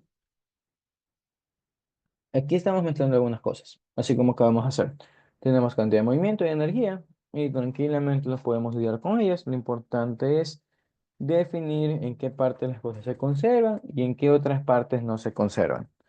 Así que bueno, dicho eso de ahí, vamos a irlo trabajando. Tenemos entonces una esfera de madera antes de un impacto. Nos dicen que tiene un alambre de 3 metros de longitud con una masa despreciable, el alambre. Y tenemos que viene una flecha de acero, impacta con esta esfera, se incrusta en ella, se quedan juntas. Y conociendo eso, veríamos que esta esfera hace un círculo completo en el plano vertical. ¿Ok? Conociendo eso, nos piden conocer qué tensión tenía el alambre antes de cuando llegara la flecha. Así que vamos quitándonos eso de encima. Veríamos que antes ese alambre pues simplemente está lidiando con la masa que tiene la esfera. Entonces, si hacemos el diagrama completo, diríamos que nuestra esfera siente una tensión, siente un peso, no hay nadie más aquí metido. Entonces, diríamos que tensión inicial va a ser igual a el peso. Y me adelanto, decimos tensión inicial porque luego nos piden conocer algo más de la tensión cuando ya está dando vueltas. Entonces, eso, tensión inicial para luego poder comparar. Tomando gravedad 10, diríamos que como la masa es de 25, pues esta tensión es de 250 newtons.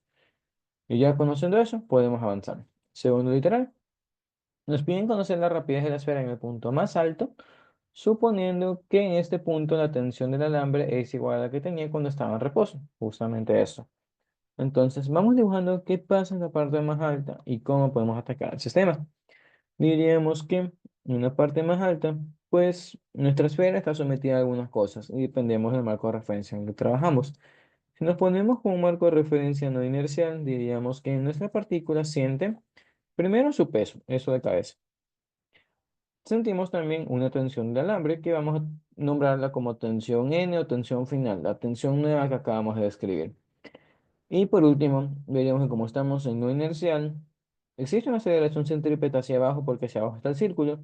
Lo reitero, como estamos en no inercial, diríamos que lo que sentimos es una fuerza centrípeta, que en este caso pues, va hacia arriba.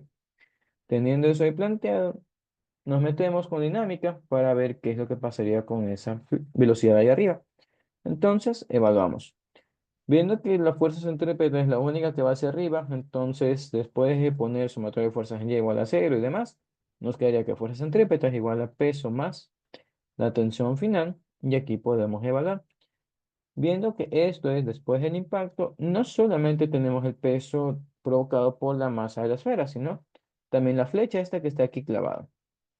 Entonces, lo que estaríamos diciendo es que el peso va a ser igual a masa esfera más masa flecha, esto por la gravedad, y obviamente podemos evaluarlo, no es nada complicado.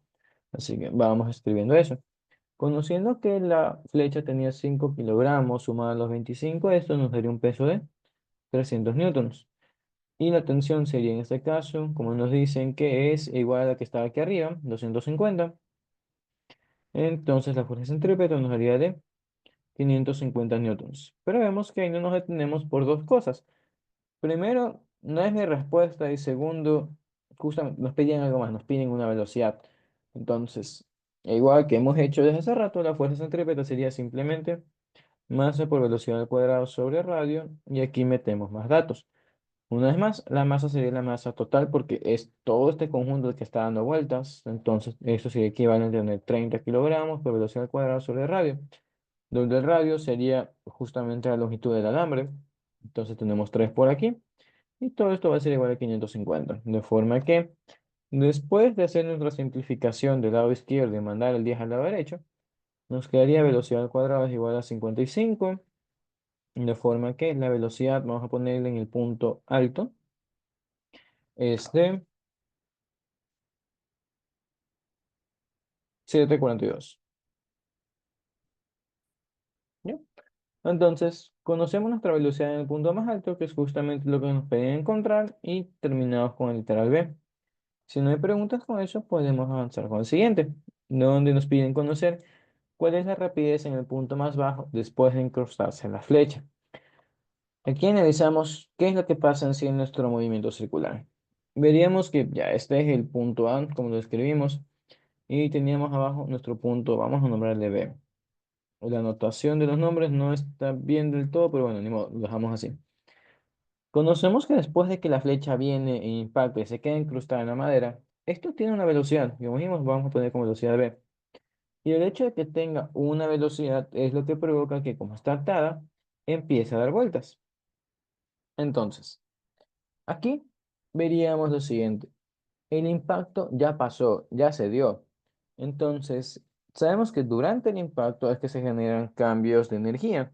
Pero una vez más, como esto es ya después del impacto, veríamos que siendo ya después del impacto, nadie más molesta al sistema. No tenemos que se dé una explosión, no tenemos que viene algo e impacta de nuevo. Entonces, como después del choque, que es esto de aquí, no hay más ingresos de energía, podemos decir que el cambio de energía mecánica es igual a cero. De forma que la energía que tenemos aquí es exactamente la misma energía que nosotros tenemos en el punto de acá arriba. Conociendo eso, pues podemos plantear justamente esa igualdad de energía y despejar la velocidad que nos piden. Diríamos entonces, energía mecánica en el punto B es igual a energía mecánica en el punto A. Sabemos que en B tenemos cinética porque está ligada a la velocidad, que es lo que nos piden encontrar. Pero más allá de eso, sería recomendable hacer un gráfico para ver qué hacemos con la parte de A. Veríamos que en este gráfico explícito tenemos aquí ya la masa esta, el alambre y demás, la flecha que podemos dibujarlo o no, si quieren háganlo, si no, no hay problema. Pero lo importante aquí es eso. Obviamente tenemos una cinética aquí arriba porque encontramos su velocidad, pero no solamente tenemos cinética. Como siempre, como estamos cambiando de posición, tenemos que aquí arriba también existe una altura. Entonces, el gráfico más que nada está para ayudarnos a recordar que tenemos potencial. Poniendo potencial, pero poniendo ya igual a cero en la parte de abajo para simplificar el problema, pues tomando que la longitud del alambre es de 3 metros, nuestra altura total, o la altura en A sería de 6 metros, y con eso ya podemos ahora sí escribir estas ecuaciones. Tendríamos cinética en el punto B. No, vamos a hacerlo que explícitamente todo. Se supone que esto es examen. Tenemos cinética en B más potencial gravitacional en B. Diríamos que esto es cero. Y ahora sí, en A más lo mismo. Cinética en A más potencial gravitacional en A. Y ahora sí plantearíamos que esto va a ser un medio masa, velocidad en B al cuadrado es igual a la de A. Y esto más mgh. Viendo que la masa se repite en todos lados, podemos cancelarla y no solo eso, podemos también multiplicar todo por 2 para quitarnos las fracciones de encima y con eso nos quedaría que velocidad en v al cuadrado es igual a la d al cuadrado más 2 veces gravedad de altura, que es algo que nosotros ya conocemos desde el inicio. Les dije que esto se podía trabajar también con cinemática porque no tenemos pérdidas o ingresos de energía. Pero bueno, más allá de eso, podríamos decir que, mira, ya reemplazando valores, esto sería que la velocidad de v es la raíz de la d al cuadrado era 55, entonces la evaluamos. Tenemos 55 más 2 veces gravedad, que dijimos 10, y nuestra altura es 6 metros. Vamos evaluándose de ahí, y con eso podemos atacar el último literal. Ya, esta velocidad sería de 13,23 metros por segundo, lo cual tiene sentido. Para nosotros poder subir, veríamos que al inicio debemos tener no solamente una velocidad, sino una velocidad alta. Y lo que ya sabemos de energía, conforme vamos subiendo, perdemos velocidad y por eso en el punto más alto tenemos una velocidad más pequeña. Pero bueno, más allá de eso, veríamos que como esto ya está calculado, podemos avanzar a la última parte del problema que nos pide encontrar cuál es la rapidez de la flecha justo antes de incrustarse en la esfera. Entonces, vamos viendo eso de ahí. Como nos presentó el problema, nosotros tenemos un antes y un después. Vamos a dibujar asimismo, esto sería antes del impacto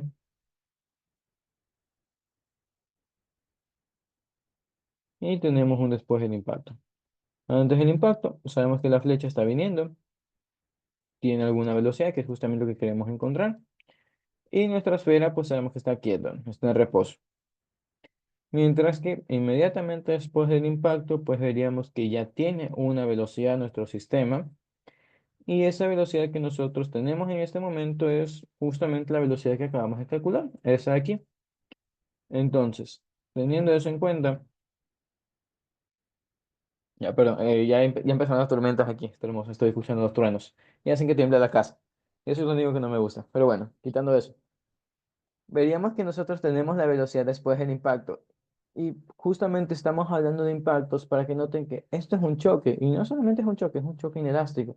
Entonces, podemos plantear las cosas de cantidad de movimiento y a ver qué nos sale.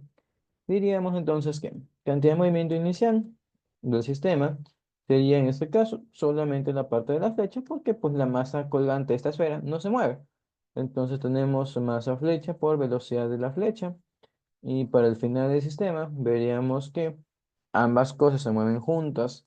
Entonces podemos considerarlo como una sola masa que tiene una sola velocidad. Y una vez más, planteando que la sumatoria de fuerzas externas o fuerzas netas es igual a cero. Entonces, aquí sí aseguramos que cantidad de movimiento inicial es igual al final y podemos pues justamente igualar estas cosas y terminar de despejar. Entonces, cerrando ya este problema, lo que les quería comentar es que en su momento no supe resolver esto, yo lo dejé expresado y luego me reuní con mis panas en el comedor, uno de los que tiene Spol, y ahí estuvimos discutiendo como hacemos normalmente nosotros después de exámenes y yo quedaba expresada, ¿no? Y obviamente me mandaron a la verga, se rieron y dijeron, no, pendejo, sí habían valores, sí podías calcular. Entonces, ajá. Después de haber visto que fui un inútil, pues que decidí buscar ayuda, me metí ahí en Tesla y dije que conocí a Jonathan. Y no sé si recordarán al inicio del curso, le dije que en su momento fui alumno de él y justamente por eso, porque dije, no, estamos mal. Promedio de 7,20 para mí, que según yo sabía física, en primer parcial no estaba bien. Ya pues, eso me derivó a meterme en la academia y aquí estamos, varios años después. Ajá. Volviendo al problema. ¿Preguntas con eso de ahí?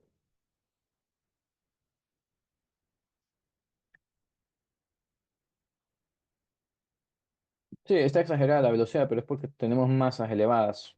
Creo que ninguna flecha pesa 5 kilogramos. Bueno, tiene nada más 5 kilogramos. Pero bueno, por facilidad del problema, hemos terminado con esto y podemos avanzar con otro más. Así que vamos haciendo este de aquí. A ver qué es lo que sacamos. Tenemos asimismo dos bloques, ambos de la misma masa. Tenemos una velocidad inicial. Vemos que el suelo está con hielo, de forma que no hay fricción.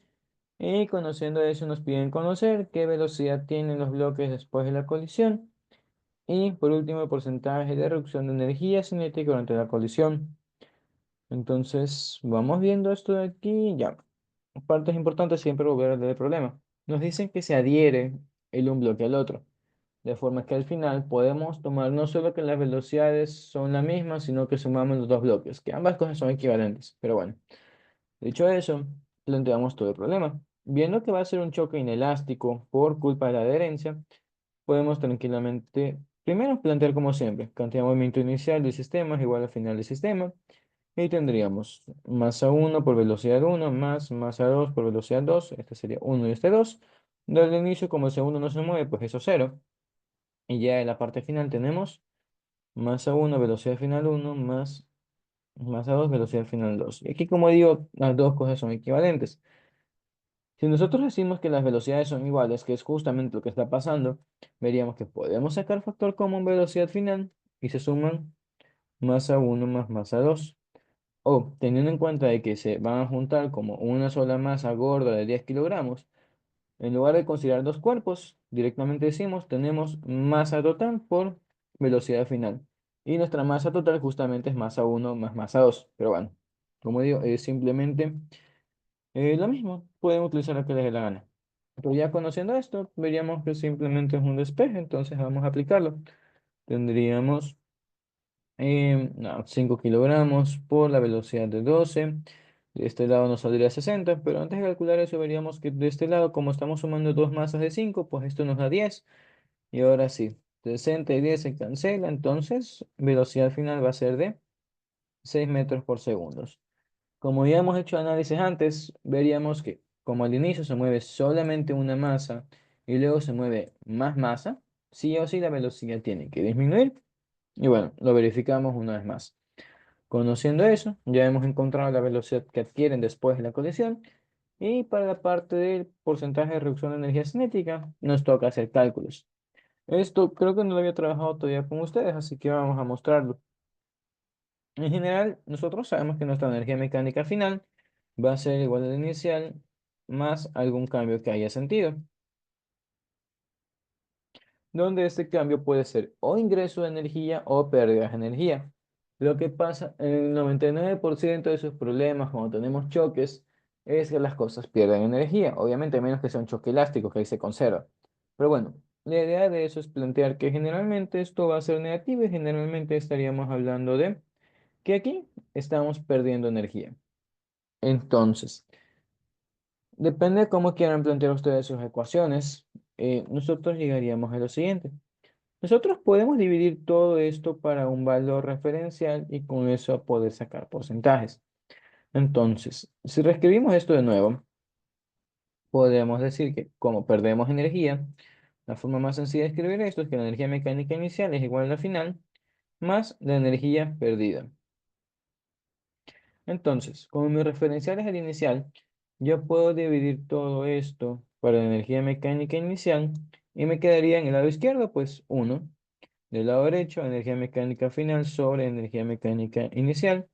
Y aquí, pues, he perdida sobre energía mecánica inicial. Y veríamos que eso nos lleva a una pregunta. ¿Para qué hacemos esto? Y veríamos que el resultado es simple. Vamos a hacer esto de forma numérica. Supongamos que nosotros tenemos una energía mecánica inicial de unos 100 joules. Y al final, después de algún impacto y demás, tenemos una energía mecánica de unos 40 joules, lo que implica que se perdieron 60 joules. Y me preguntan, ¿cuánto de porcentaje o porcentualmente cuánta energía tienes al final respecto al inicio? Veríamos que aquí con estos números es sencillo, diríamos que, mira, el porcentaje de energía mecánica que tengo al final sería un 40% de lo que tenía al inicio. Y este 40% pues nace de dividir la energía mecánica que tengo al final dividido para el inicio. Ya pues 40 para 100, 0,4. Y para hacerlo en porcentaje, por 100 y el signo de porcentaje. Ya nos sale el 40%. Pero no solamente podemos hacer eso con la energía mecánica final o con el porcentaje de energía mecánica final que sobra, sino también el porcentaje de energía que perdimos, que es justamente lo que nos piden arriba, donde para este problema diríamos que el porcentaje de energía perdida va a ser 60%. Mismo cálculo. Entonces, lo que estaríamos viendo es que esta es ya una relación porcentual y se cumple asimismo algo redundante, que es que si sumo la parte perdida, el porcentaje con la parte final con la parte perdida, el resultado es 100%. Y ese es ese uno de acá. Podemos reescribirlo como 100% y ahí está. Diríamos que el 100% es igual a el porcentaje de energía final más el porcentaje de energía perdida. Y así es como ustedes manejan los porcentajes en ese tipo de problemas. Entonces, ya habiendo hecho eso como un prefacio, volvamos para acá.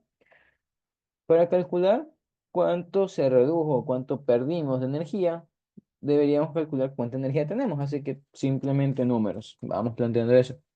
Diríamos que energía cinética inicial del sistema sería simplemente cinética del primer bloque porque es el único que se mueve. Tendríamos entonces un medio más 1, velocidad 1 cuadrado. Y evaluando tendríamos un medio de 5. Y esto por su velocidad de 2 al cuadrado. Y nos estaría saliendo una energía cinética inicial de 360 joules. Conociendo esto, calculamos la energía cinética final. Una vez más, tomamos el hecho de que son una sola masa ahora, de forma que tenemos un medio de masa total por la velocidad final al cuadrado. Y tendríamos un medio de 10 y multiplicamos esto por 6 al cuadrado, de forma que nos quedaría 180 joules. Y ya aquí los valores están muy bonitos y podemos decir directamente que el porcentaje de energía reducida, que es como le propone el problema, es 50%. ¿Preguntas con este de aquí?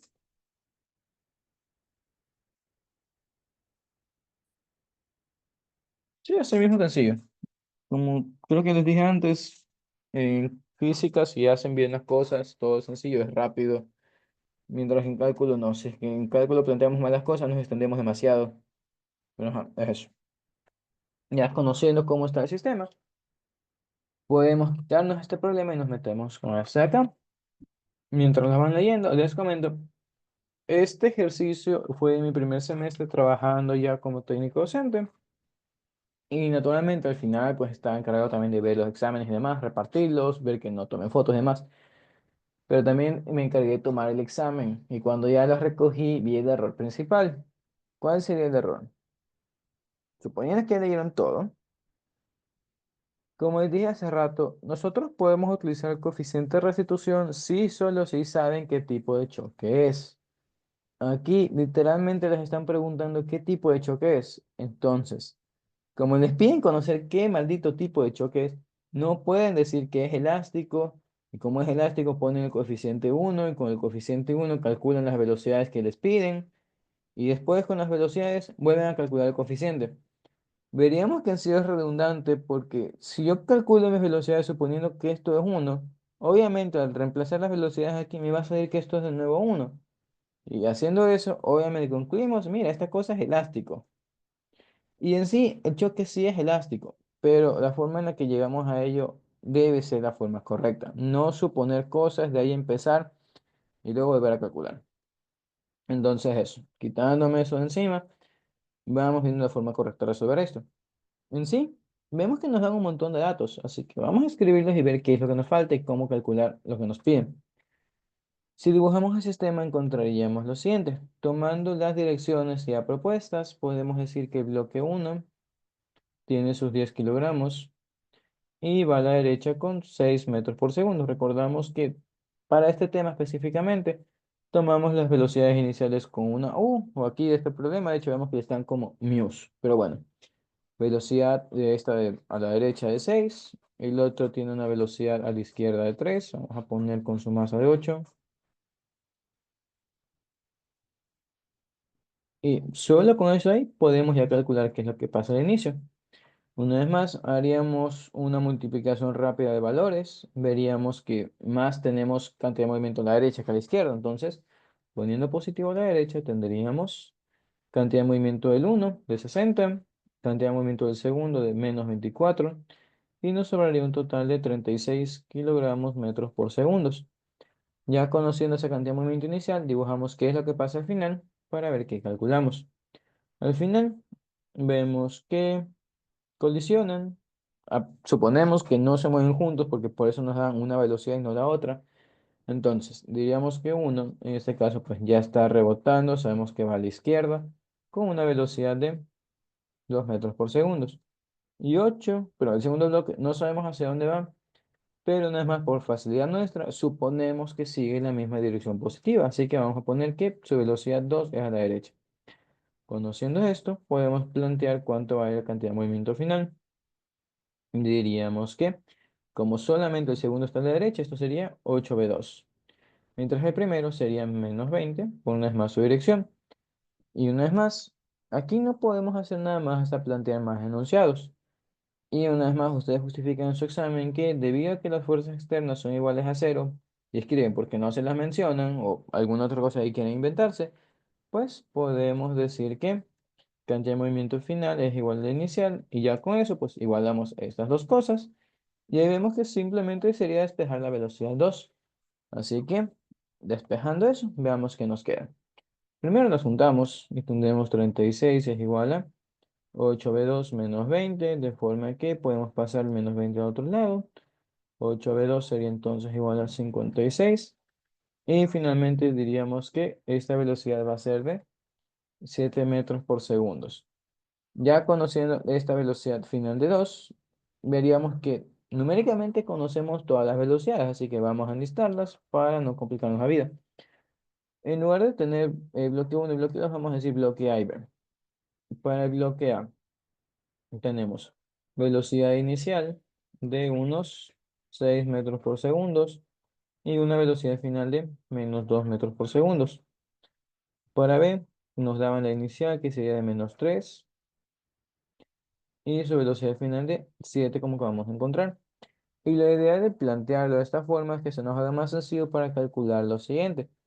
Ya encontramos la velocidad, pero según el tren nos pedía calcular el coeficiente, pero nos pedía calcular qué tipo de choque es. Y para eso recordamos que tenemos tres tipos de choques. El primero es el completamente inelástico, donde si es completamente inelástico, velocidad final uno es igual a velocidad final 2. Vemos que no está pasando, las velocidades son distintas, entonces no es completamente inelástico. Lo que nos deja con dos opciones.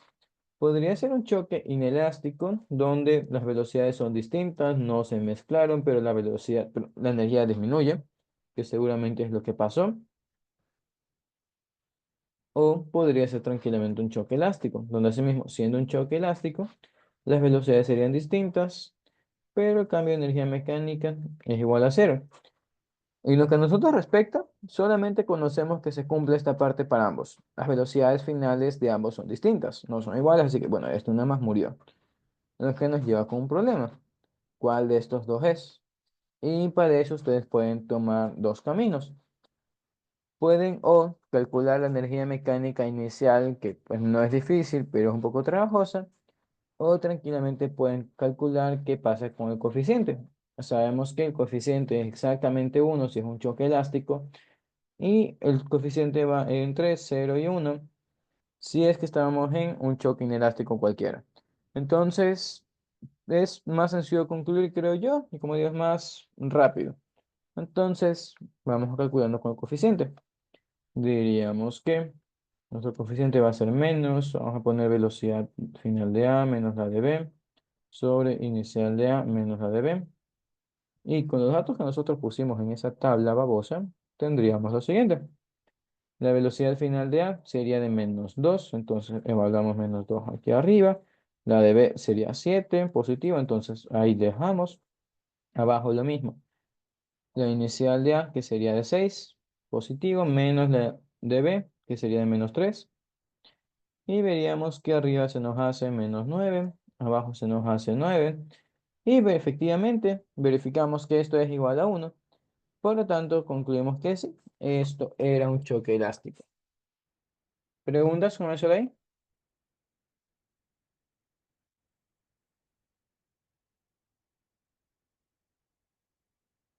No, no, ok, eso no hay problemas. Vamos a trabajar uno más que no recuerdo dónde lo tengo botado.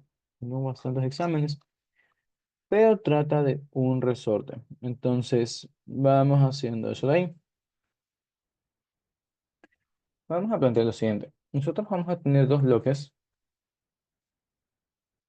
que van el uno al otro, pero hay un resorte en medio de ellos. Vamos a poner que este aquí siente un resorte y tiene un muelle.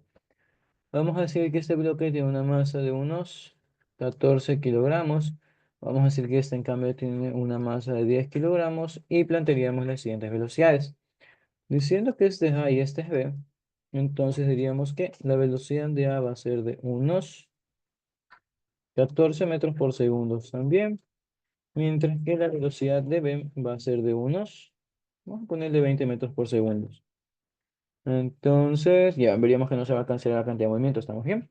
Nos van a hacer algunas preguntas. Primero las típicas, las que ya conocemos.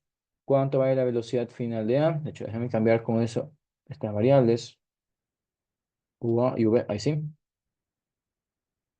Ya, ¿cuánto vale la velocidad final de A? ¿Cuánto vale la velocidad final de B? Pero vamos a calcular lo siguiente también. Sabiendo que es un choque elástico y tenemos un resorte, vamos a preguntar cuánto vale la compresión máxima de resorte. Si es que nuestro resorte tiene una constante de unos, vamos a poner algo exagerado, 300 newtons metros. Entonces, vamos viendo qué plantear aquí y analizamos algo más de lo que no hemos casi hablado. Conservación de cantidad de movimiento. Ya, parecerá estúpido, pero si hemos hecho ejercicios de cantidad de movimiento, ¿por qué digo que no hemos hablado de conservación? Porque nosotros solamente hemos estado analizando qué es lo que sucede un antes y un después del choque. No hemos analizado qué pasa durante el choque. Así que vamos conversando de eso. Hace rato les dije que cuando nosotros planteamos esas ecuaciones, se nos genera básicamente una elipse y una ecuación lineal y se interceptan. Pero no sé ustedes, a mí me molesta que solamente topen dos puntos. Entonces, sabiendo que tenemos esa parte, Lo que estaría pasando a nosotros decir que solamente se conserva el inicio al final y tenemos esa intersección de los puntos, es porque estamos hablando de cuando se mueven ya los bloques de forma completa. Para esto, déjenme compartir esto en la pantalla. Aquí ven a qué me refiero. En segundo parcial, no sé si ustedes han revisado los temas que tenemos que revisar. Está un tema bastante bonito que es elasticidad. En elasticidad, ustedes aprenderán que los cuerpos realmente no son sólidos, todas las cosas son como resortes, y eso en sí es lo que yo estudié dentro de mi carrera, ingeniería de materiales. A lo que quiero llegar con eso es a que cuando nosotros tenemos un bloque, podemos imaginarlo como que fuera justamente un montón de pelotas que tienen resortes ahí metidas entre ellos. Ya es el modelo atómico de Einstein, de hecho. Pero bueno, más allá de eso, lo que quiero hacer es notar es que como tengo resortes ahí metidos, cuando yo venga y le pegue a un lado, induzco una fuerza, porque ya sea que le meto un golpe, viene un bloque, choca y demás, los primeros en moverse son estos, ¿no? Y poco a poco se va haciendo una cadena donde cuando ya se muevan todos, o cuando esta propagación se da a todos los átomos, ahí decimos que, mira, todo el puerco bloque se mueve con una velocidad y es lo que nosotros hemos descrito. Pero antes de que se mueva todo el bloque, existe una parte que ya está moviéndose. Y para eso tenemos aquí este video que es lo primero que encontré respecto a gelatina. Estoy usando gelatina porque quiero que noten justamente esa deformación. Vemos que cuando se dan los impactos, no es como que todo el cuerpo responde a la vez. Si es que existe una compresión y vemos deformaciones es porque hay unas partes que reciben el golpe primero y otras que les llega después. Esto es algo que vemos bastante en sistemas dinámicos, como por ejemplo carros. Y ahí no me refiero a análisis de los motores de carros, sino a que todos nosotros estamos parados en un semáforo y vemos que obviamente en algún momento la luz cambia a verde y los carros que están al frente se mueven. Pero veríamos que los carros que están más atrás no. Y no es porque no tengan espacio, el espacio está. El problema es que aquí hablamos de algo conocido como propagación de información. Entonces, básicamente, mientras a nosotros no nos llegue el suficiente espacio para poder avanzar, no podemos hacerlo. Y lo mismo pasa aquí con los átomos de nuestro sólido. Mientras los de acá no sepan que hay una deformación, que hay un movimiento, no se van a mover. Y eso no pasa pues hasta que el resto del cuerpo llegue y pegue, así como pasó aquí con la gelatina bastantes veces. De hecho, aquí este me gustó bastante, porque vemos que el impacto se da abajo, de aquí rebota hacia arriba y ahí recién se mueve la parte de arriba. Pero eso. Entonces, nada, ya conociendo eso de ahí, veríamos que para resolver esto de resorte, lo que decimos es que se conserva la cantidad de movimiento, pero sucede algo. Ya veremos qué es en su momento. Antes de cerrar esta parte de los resortes, todo este monólogo aquí no era solamente porque es bonito y es parte de mi carrera y demás, sino porque también se lo tomó de forma teórica. La pregunta iba de esta forma. Vamos a escribirlo. Sabiendo que la cantidad de movimiento se conserva antes y después del choque, creo que era opción múltiple, si no era justificar, pero les pedían que justifiquen si durante el choque, en negritas y toda la vaina, también se conserva. ¿Ya? Y la respuesta es que sí, se conserva, pero no se aplica a todo el bloque, sino que se va distribuyendo por partes. Pero bueno, reitero, eso fue teoría de un examen, no es que me lo estoy inventando. Así que bueno, ya conociendo eso, planteamos este problema. Para la parte esta de velocidad final, después del impacto, debemos pensar en lo siguiente, y en sí algo que así mismo les dije al inicio de este capítulo. Cuando hablamos de choques elásticos, algunos libros y profesores dicen que lo que se conserva es la energía cinética. Y está bien. Mi problema con eso es que no se analiza qué pasa de resortes. Si es que yo soy un estudiante todo inocente y leo, la energía cinética se conserva, yo puedo pensar que eso es siempre. Pero vamos a suponer que justamente estos bloques vienen, impactan, y vamos a suponer que el resorte cuando se comprime a lo máximo, pues obviamente el resorte tiene energía. Y la energía que tiene el resorte no es gratis, no viene de la nada, sino que obviamente se le está quitando los bloques. En un caso sumamente exagerado, vamos a suponer que la velocidad final de los bloques es cero, en ese momento al menos. Si mis bloques se detienen por un momento, yo analizaría que esto equivale a que la energía cinética en este momento también es cero. Al inicio tengo una energía cinética distinta de cero, que obviamente la podemos calcular con estos datos que están ahí, pero lo que voy es a que me dicen que se conserva, pero veo que no. Tengo al inicio una distinta de cero y cuando se comprime lo máximo tengo cero. ¿Qué está pasando? El problema es que el enunciado está incompleto, o al menos también se lo enseña incompleto, y el enunciado correcto sería el siguiente. Se conserva la energía cinética cuando ya han dejado de interactuar los bloques. Es decir, estas velocidades que nos piden es después de que estos manes vienen, impactan, se comprime el resorte y el sistema se estira de nuevo, de forma que cuando se estiran de nuevo, veríamos que pues A, supongamos, va a la izquierda, B va a la derecha y como resorte ya no tiene energía, ahora sí, mi energía cinética vuelve a ser la misma que teníamos al inicio y obviamente está metida en los bloques. Pero es eso, ese enunciado de que se conserva la energía cinética es para después del impacto y antes del impacto, no durante.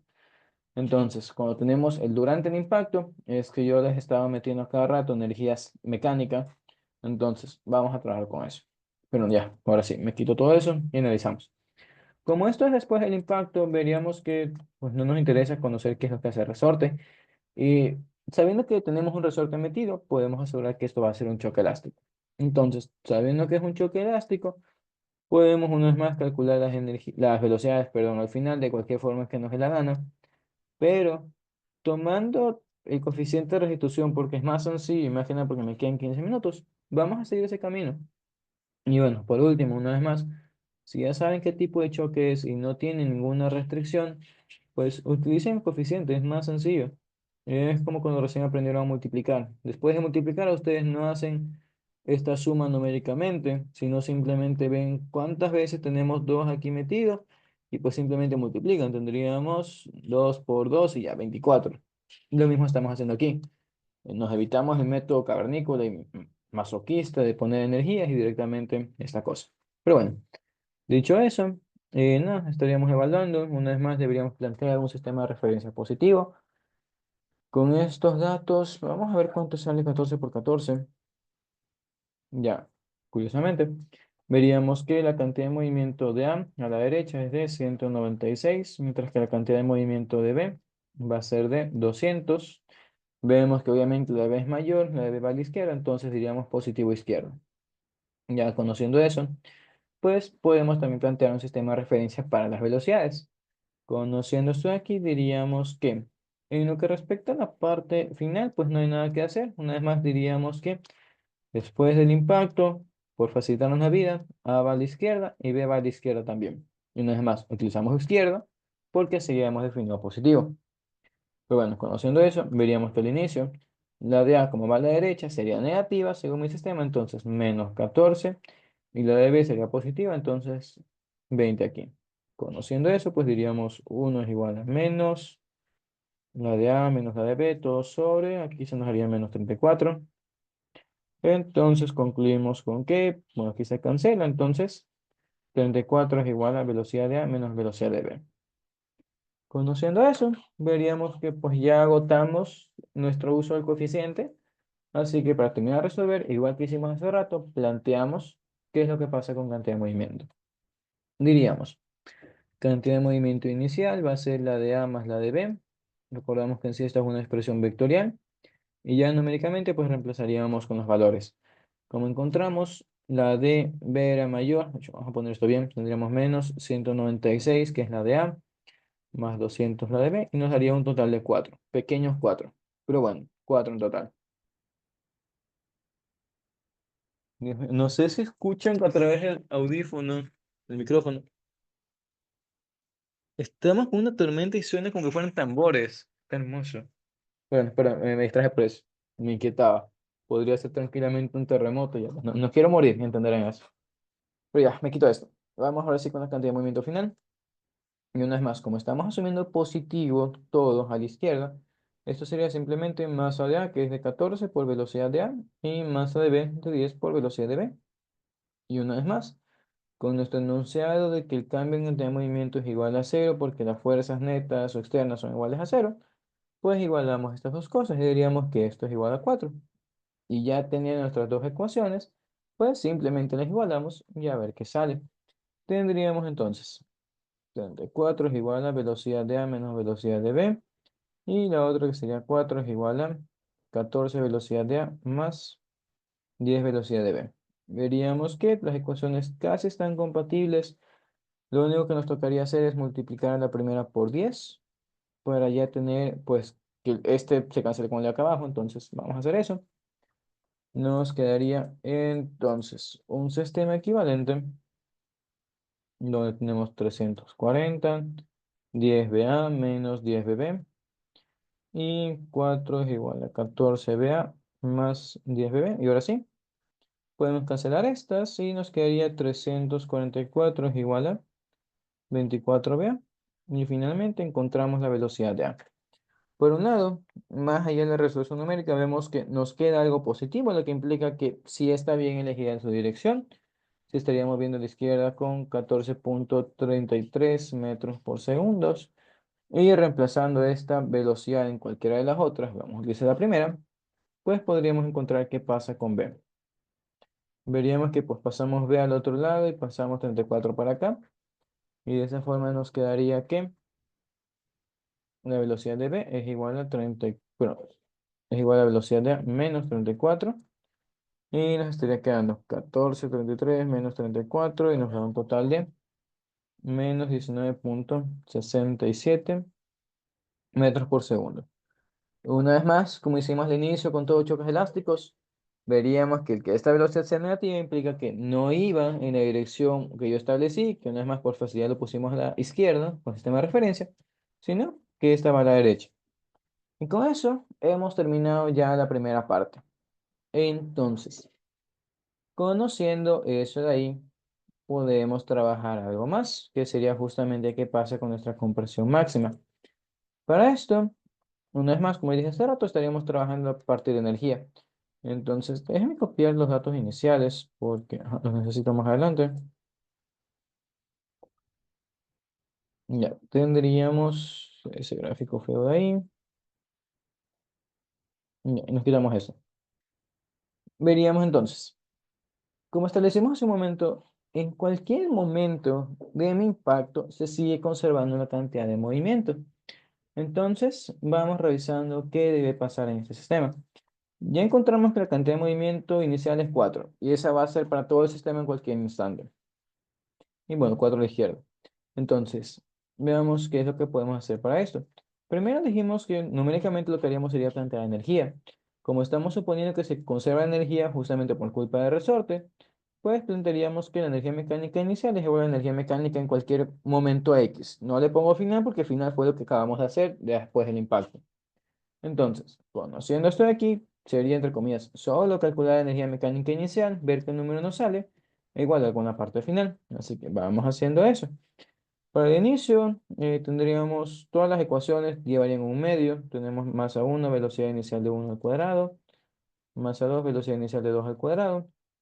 Al final, no conocemos qué velocidades tienen, no sabemos si se están deteniendo, entonces vamos a poner simplemente velocidad de 1 en x al cuadrado más masa 2, velocidad de 2 en x al cuadrado.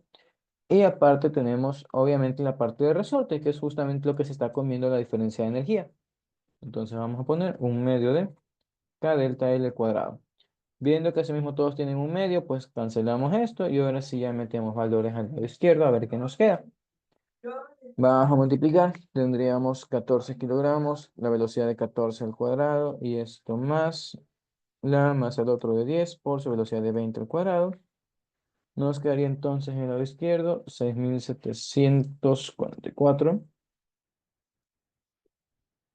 De este lado, pues solamente podemos meter las masas, así que vamos haciendo eso. Tenemos 14 V1 en x al cuadrado, más la masa 2 de 10 velocidad 2x al cuadrado, y esto más k delta L al cuadrado, que luego reemplazamos la k. Veríamos entonces que para despejar nuestra incógnita, nos interesa qué pasa con estas aquí. Así que vamos analizando ese choque entre bloques. Como estuvimos diciendo, nuestros bloques obviamente están impactándose, tienen un cambio gradual de velocidad, solo que nosotros no lo consideramos. Así que vamos viendo qué estaría pasando. Como les había dicho el otro día cuando estábamos introduciendo también el tema, para yo decir que mis bloques cambian de dirección, obligadamente tienen que pasar por cero. Entonces, lo que estaríamos diciendo es que la velocidad de A tiene un rango, tiene un intervalo. Este intervalo va desde su velocidad inicial de 14 hasta menos, pero hasta 14,33, ¿no? Que esto es después del impacto. Veríamos que como en algún momento se detuvo, entonces obligadamente esto pasó por cero también y demás. Entonces, de lo que vamos a que en sí tenemos un juego infinito de velocidades con las cuales plantear el problema y eso lo atacamos en la siguiente parte. Analicemos cuándo se comprimiría el resorte. Vamos a plantear algunas situaciones. Yo puedo decir que un resorte no se comprime si es que mis dos bloques están quietos y en sí ninguno está como que intentando llegar hacia el otro. Como vemos que no hay ninguna intención de compresión, pues mi compresión sería cero. Ya, vamos a ver por qué eso es importante. Si es que nosotros ponemos que uno de estos bloques se mueve hacia el otro y el otro suponemos que está quieto, veríamos que obviamente hay intención de comprimir y esto va a generar una compresión. Vamos a revisar otro caso más. Si nosotros decimos que el segundo bloque también se mueve, pues la compresión esta puede aumentar o disminuir dependiendo hacia dónde se mueva. Si es que hacemos que el bloque 2 vaya en dirección hacia el primero, pues veríamos que nuestra compresión en este caso pues sería cada vez más grande. Obviamente deberíamos analizar números y eso, pero ajá, seguramente va a pasar eso. Pero también podemos analizar qué pasaría si es que ambos van con la misma rapidez, pero en direcciones contrarias. Veríamos entonces.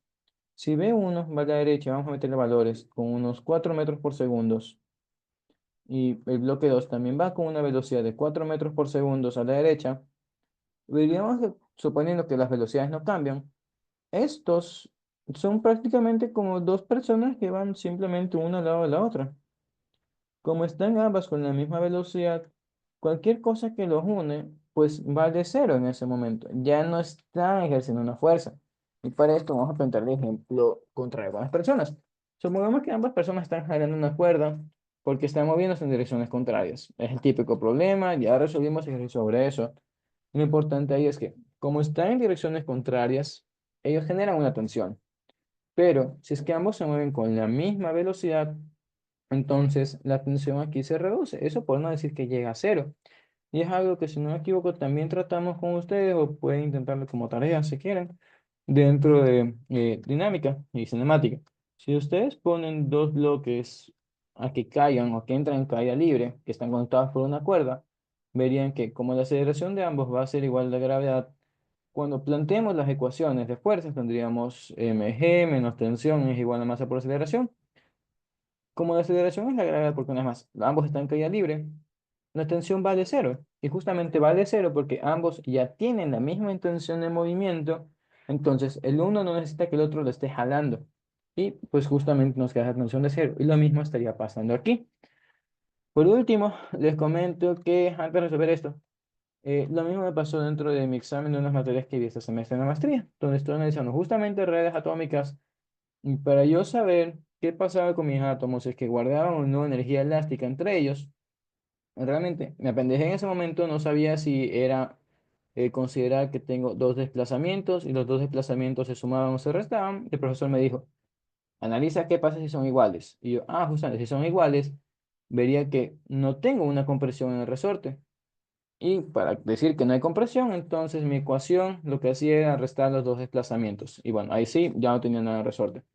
Pero bueno, todo eso para llegar a lo siguiente. Para nosotros terminar sobre esto de aquí, lo que diríamos es que las velocidades de ambos cuerpos son iguales. Y ya con eso podríamos terminar el problema a través de lo siguiente. Obviamente, si ponemos que aquí son iguales, a lo mucho lo que vamos a lograr aquí es hacer que se sumen. Y asimismo tenemos el mismo problema de que no sabemos cuánto carajo valen. Entonces, para eso estaríamos metiéndonos con la ecuación de cantidad de movimiento. ¿Cómo estamos planteando? Positivo para nosotros es a la izquierda. Entonces diríamos que en algún momento durante la compresión y extensión de nuestro resorte, ambos cuerpos van a la izquierda y tienen una velocidad v1, sea cual sea. Ya vamos a poner v1 en x, como dijimos hace un momento. Entonces, como ya son iguales, y una vez más se sigue conservando la cantidad de movimiento, diríamos que P inicial es igual a P final. Entonces, 4 es igual a masa 1, B1X, más masa 2, B2X.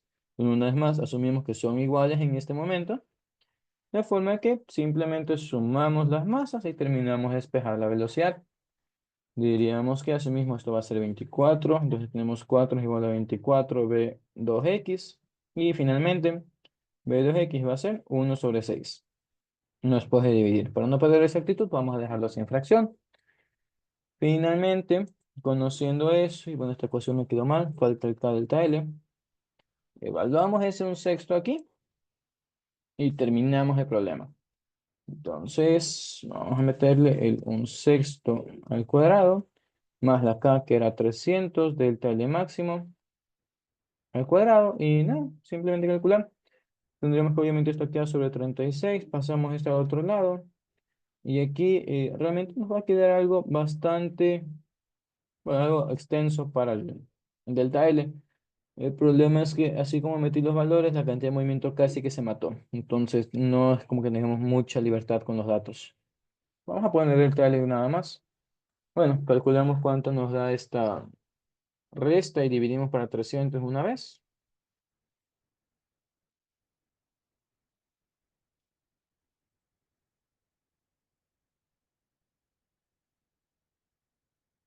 No, perdón. Y ahora sí, eso son los 300. Pero dividido por 300. Me quedaría que esto al cuadrado desde 22,477 bla, bla, bla. Entonces, finalmente, nuestra compresión máxima sería de 4,74 metros. Y con eso hemos terminado el problema. De aquí, algo antes más de que se vayan, conocemos cuánto es nuestra compresión máxima. Pero esta ecuación que nosotros encontramos aquí aplica para cualquier otro puerco instante. Con eso lo que quiero decir es que si ya sabemos que se comprime a lo mucho 4,74 metros, también se ha preguntado en algunas lecciones y clases cuánto vale velocidad 1 y cuánto vale velocidad 2, suponiendo que durante esta compresión nosotros tenemos una compresión de solamente 2 metros. Lo que tendrían que hacer en ese tipo de ejercicio sería plantear lo mismo que acabamos de hacer. Diríamos que energía mecánica final es igual a inicial. Tendríamos aquí el delta L pues ya conocido, reemplazado. Nuestro problema sería ver qué pasa con B1 y B2. Por eso, una vez más, como decimos que esto se considera en cualquier momento, pues lo dejamos aquí como incógnitas y sería prácticamente un sistema elástico de los que decíamos al inicio por energía. Les dejo eso planteado y ya con eso nos vamos. Suponiendo que nuestra cantidad de movimiento, o sea, suponiendo que nuestro delta L es igual a 2, veríamos que una vez más, esto es simplemente un número y para la cantidad de movimiento tenemos 4 es igual a 14 V1X más 10 V2 en X. Y aquí, una vez más, estaríamos preguntando cuánto valen estas cosas. Viendo que esto es un número, pasaríamos esto al otro lado, nos quedaría una ecuación numérica, 14 V1X cuadrado más 10 V2X cuadrado. Y otra vez, como les dije, y la primera ecuación despejan alguna de las velocidades, aquí les queda una ecuación, reemplazan eso en la segunda y despejan. Y entre comillas, solo eso. Bueno, ajá, y eso sería entonces todo de mi lado en lo que respecta al menos a la resolución numérica de problemas y demás. De aquí lo que nos quedaría pendiente es la clase de elaboración de informes, que eso lo estaríamos haciendo el día miércoles, y de aquí al día viernes tendríamos la introducción a segundo parcial, donde veríamos qué es lo que se espera en dinámica rotacional. Entonces, bueno, si no hay preguntas con nada, porque no me han preguntado absolutamente nada en chat, asumiré que estamos bien. Dicho eso, nos estamos viendo algún otro día. Chao, chao.